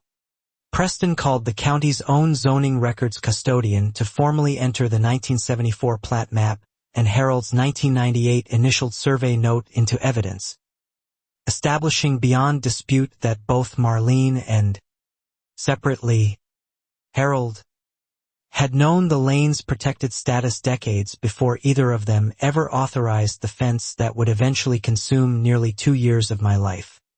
When it came time for Marlene's own testimony, her attorney clearly hoped for a sympathetic, humbled version of the woman I'd known for years. Instead, under Preston's cross-examination, her carefully rehearsed answers began cracking almost immediately, defensive and increasingly inconsistent with her own prior sworn depositions taken months earlier. Preston asked her directly why the June meeting minutes listed me as present when phone records, hotel receipts, and a signed statement from Mia's orthodontist all confirmed I'd been 40 miles away that entire afternoon. Marlene claimed, again, a clerical error, though this time her voice wavered noticeably under the weight of the accumulated documentation. A clerical error that happened to add the one homeowner who'd voted against your dues increase, Preston said. Not quite a question, letting the statement sit in the courtroom's silence for a long, uncomfortable moment before moving to his next point. Marlene's attorney objected, overruled, and the jury's expressions suggested the point had already landed regardless. Then came the twist none of us, including Preston, had fully anticipated going into trial. Under continued cross-examination about her motives, Marlene, increasingly rattled, blurted out something her attorney visibly wished she hadn't. That she and Harold had been quietly negotiating to sell their home for over a year, contingent on rezoning the rear lane into a private, sellable parcel. The courtroom went very still. Preston, adjusting instantly, asked her to clarify. Had she attempted to fence off and privatize a public easement specifically to increase her own property's resale value before an anticipated sale? Marlene's attorney objected loudly, but the question, and her earlier answer, were already fully on the record for the jury to weigh. It wasn't a fence built out of pure spite over a lost dues vote, or purely to punish a homeowner who'd embarrassed her at a meeting, though those motives had clearly played their part too. Underneath everything, there had been a simpler, colder calculation. Marlene had wanted to quietly annex public land into her own backyard, then cash in before anyone noticed. The 11-year HOA presidency, the uncontested contracts to her nephew, the forged minutes, all of it suddenly reorganized itself in my mind around one central, uglier truth than I'd even suspected. This had never really been about roses or privacy screens at all. It had been about money, quietly, patiently accumulated at everyone else's expense for over a decade. Preston pressed further, asking whether Harold's repeated, convenient recusals from Willow Creek zoning matters had, in fact, been designed specifically to let this exact rezoning scheme proceed unnoticed and unopposed, right up until an inconvenient veteran with a woodworking business happened to actually check his own deed instead of simply accepting the fence like every previous target apparently had. Marlene's attorney requested a recess before she could answer that final question, and the judge granted it, though the damage to her credibility already sat plainly, visible on every juror's face as they filed out for the break, several of them glancing back toward the defense table with expressions closer to disbelief than sympathy. During the recess, Ruth found me in the hallway, quietly furious in a way I hadn't seen from her across the entire ordeal. 11 years, she said. 11 years of dues increases and beautification projects, and I never once thought to ask where all that money kept going. I didn't have a comforting answer for her either. When testimony resumed, Marlene's attorney tried to walk back her earlier statement, framing the planned sale and rezoning as separate, unrelated matters that simply happened to overlap in timing. Preston, methodical as ever, walked the jury through the actual timeline again. The fence resolution, the private real estate listing prep documents his investigator had since located, all within the same 6-week window.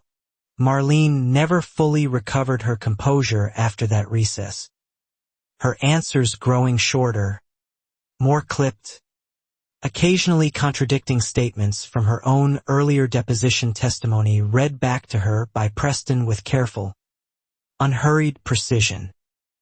By the time she finally stepped down from the stand, the courtroom's mood had shifted from curious to something closer to quiet contempt.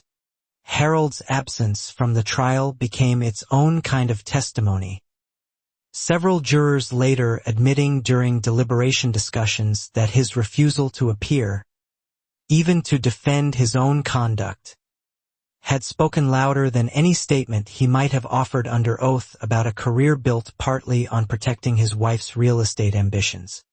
Tyler testified briefly, mostly confirming his company's uncontested contract history and admitting, under direct questioning, that Marlene had specifically instructed him never to formally advertise or bid competitively for HOA work, ensuring his company remained the only realistic option the board ever seriously considered across nearly a decade of steady, unquestioned business.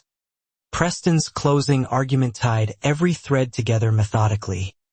Forged records, a knowingly false easement claim, an attempted bribery of a licensed professional, a pattern of retaliation against a disabled veteran and his 10-year-old daughter, all in service of a private real estate scheme disguised for years as routine community governance and neighborhood beautification.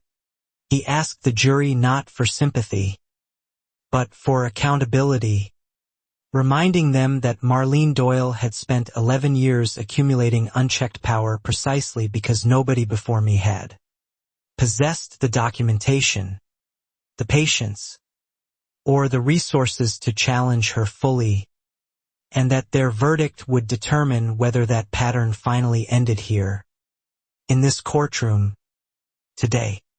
Marlene's attorney's closing argument focused almost entirely on damages, arguing that even if some governance decisions had been flawed, the requested financial award vastly exceeded any reasonable measure of actual harm caused to a small home-based furniture business. A framing that felt, watching several jurors' faces, unlikely to land as intended. The jury deliberated for just under 5 hours. A relatively short window Preston described as a good sign, since juries that found a case genuinely complicated or sympathetic toward the defense typically took considerably longer working through competing narratives before reaching any kind of unanimous conclusion on both liability and appropriate damages. Mia waited at home with Ruth during deliberations, old enough now, at nearly 11, to understand most of what this final day actually meant, though I'd asked her to stay away from the courthouse itself, wanting at least this one final piece of the fight to stay entirely separate from her own daily life and school routine. Preston's phone rang just after 4 that afternoon. The clerk's office confirming the jury had reached a verdict. We walked back into the courtroom together, and I felt, oddly, less nervous than I expected. Whatever the outcome, knowing I'd already told the truth as completely and carefully as I possibly could across nearly 2 years. The jury foreman, an older man who'd sat quietly through most of the trial, read the verdict clearly. Liable on every count Preston had argued, including deliberate fraud, defamation through the slap suit's underlying conduct, and intentional infliction of emotional distress, with damages awarded far closer to Preston's requested figure than Marlene's attorney's dismissive counterargument. The total came to just over $140,000, covering documented business losses, legal fees across multiple filings, and punitive damages the judge later described, in a written opinion, as necessary to deter exactly this kind of sustained, calculated abuse of institutional power against a vulnerable homeowner unable to easily fight back. Marlene sat motionless as the numbers were read aloud.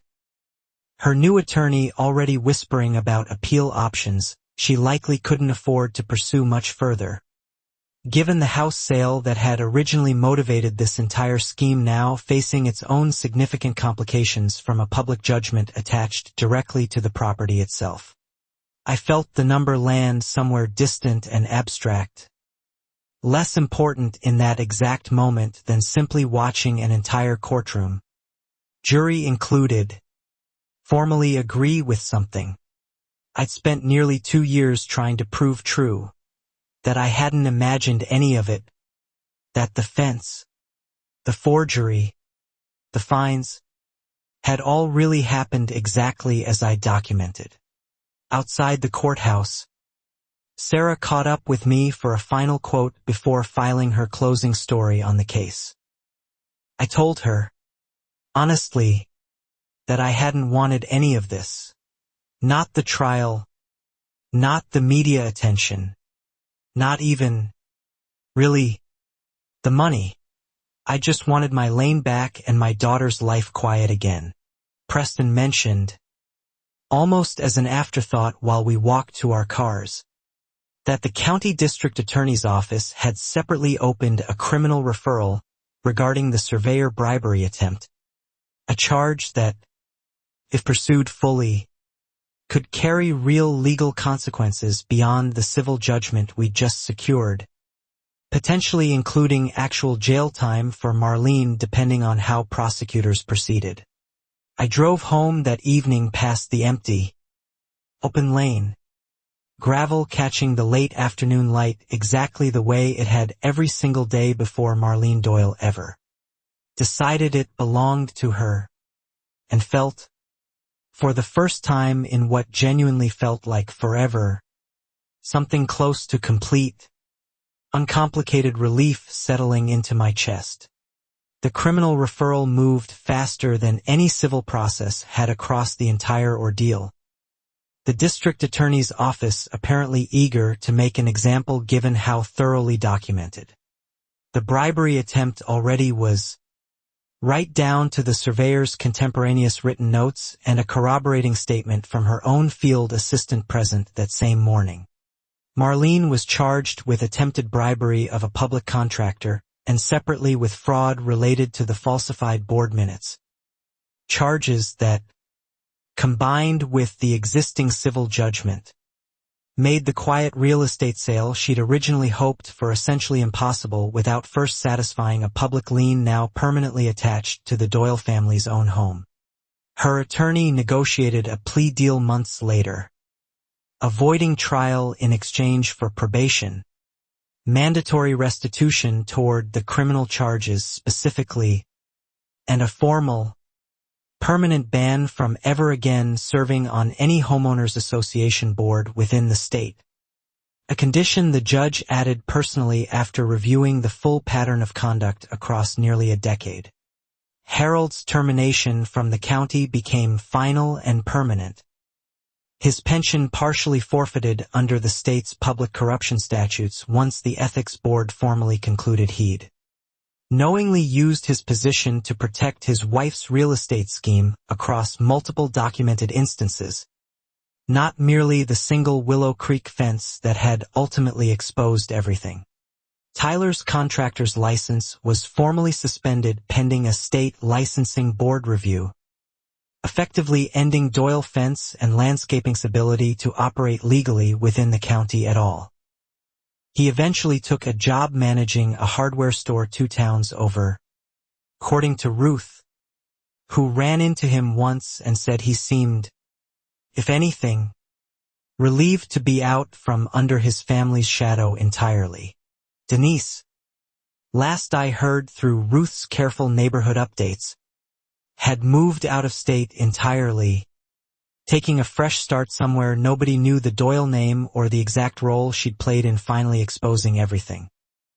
I hoped, genuinely, that she'd found something better wherever she'd landed, having done the hardest, most costly right thing available to her.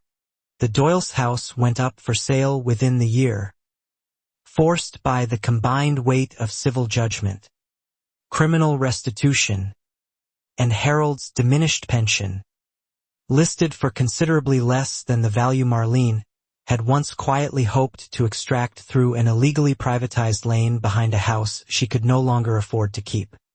I never learned exactly where Marlene and Harold relocated to afterward, and honestly, I stopped wondering after a certain point, having finally reached the place where their fate mattered less to me than simply rebuilding what nearly 2 years of fighting had cost my own family and my own business.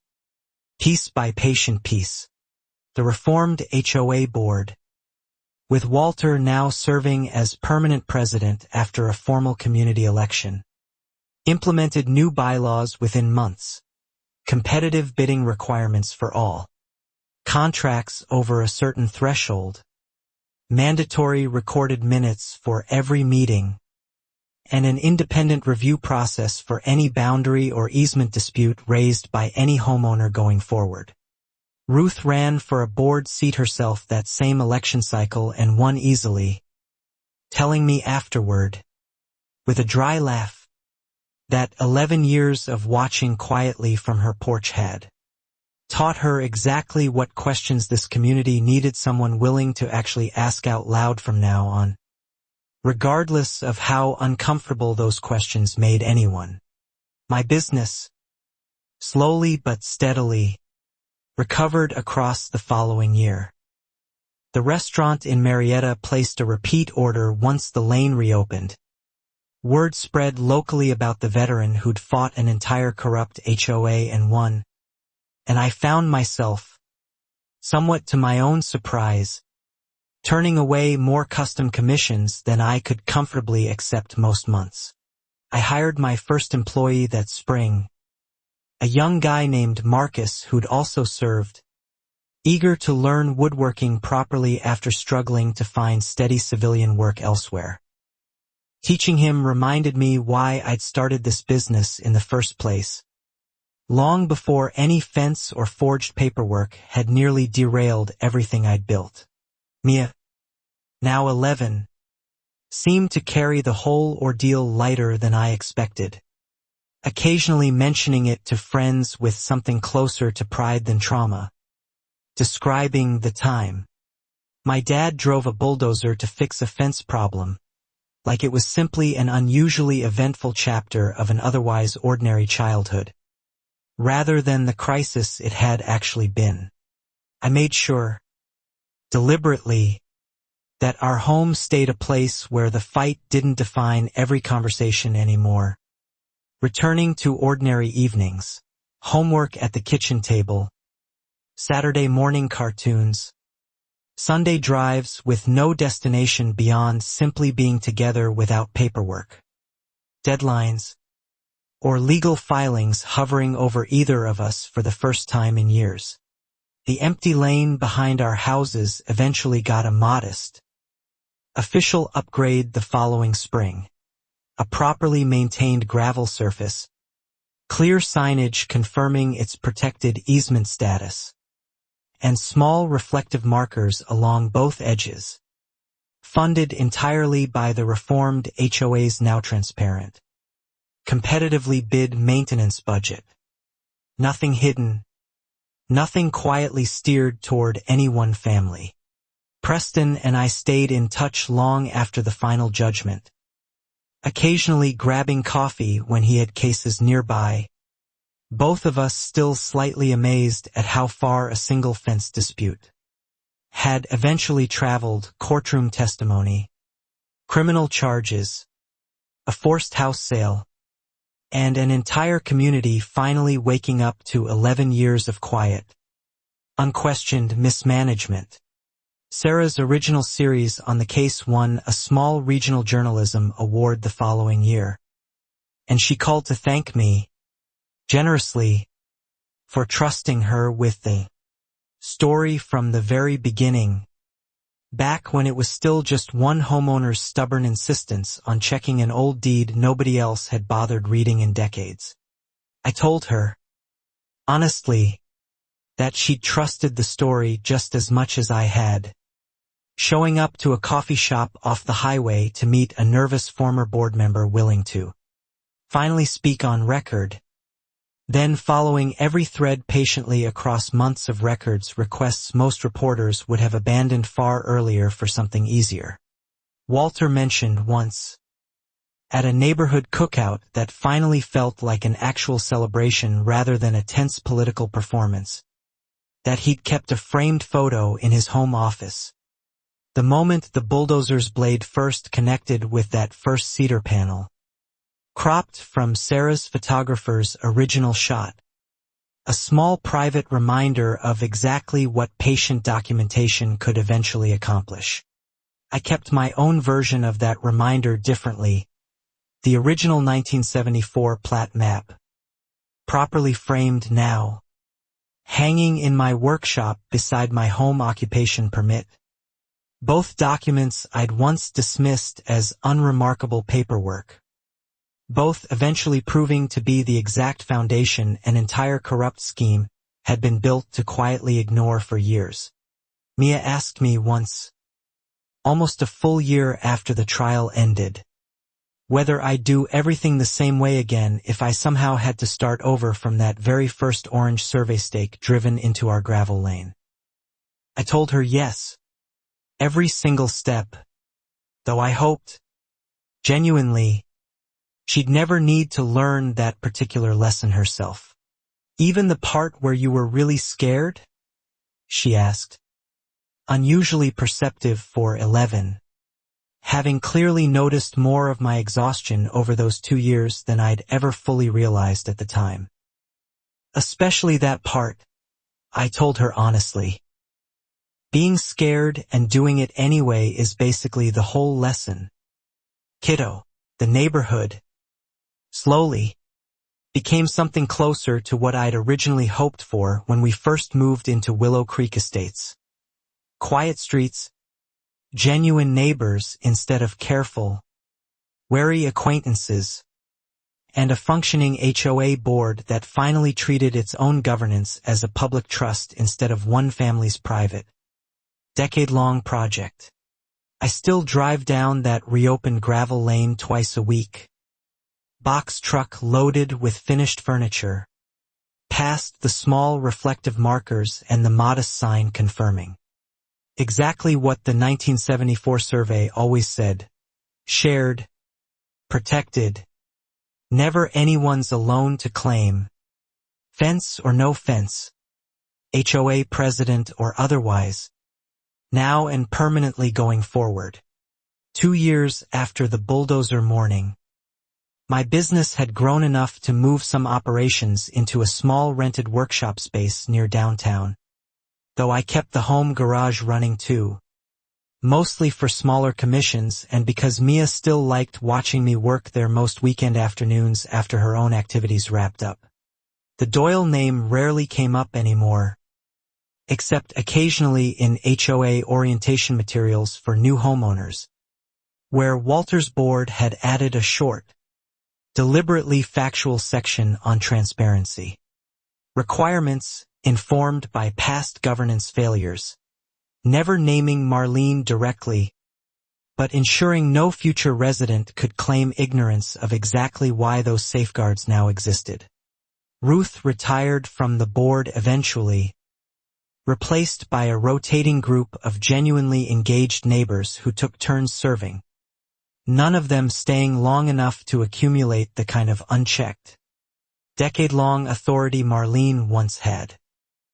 Every fence, every contract, every boundary question now moved through the same transparent, documented process, without exception. I still keep Preston's original binder, thick with everything from that forged June meeting printout to the final criminal referral documents, tucked away in a filing cabinet in my workshop, not out of bitterness anymore, but as a reminder of exactly how much patience, documentation, and quiet stubbornness it eventually took to win. Mia, now 13, has started helping out in the workshop on weekends, sanding edges and organizing hardware, occasionally telling new customers, with the particular confidence of a kid who watched her father actually win a fight most people said wasn't worth fighting, exactly how our family's small business survived its strangest, hardest year. People sometimes ask if I regret how far I took it. The lawyer, the reporter, the survey, the bulldozer rented specifically to finish what Marlene Doyle started. I tell them the truth. I regret nothing except how long I waited to check that old deed sitting quietly in my own filing drawer. The gravel lane still runs behind our house today. Open, shared, exactly as it always should have been. And every time I drive my truck down it toward another delivery, I think about a fence that never should have existed, a Karen who thought power meant never being questioned, and the bulldozer that finally proved her wrong. The END.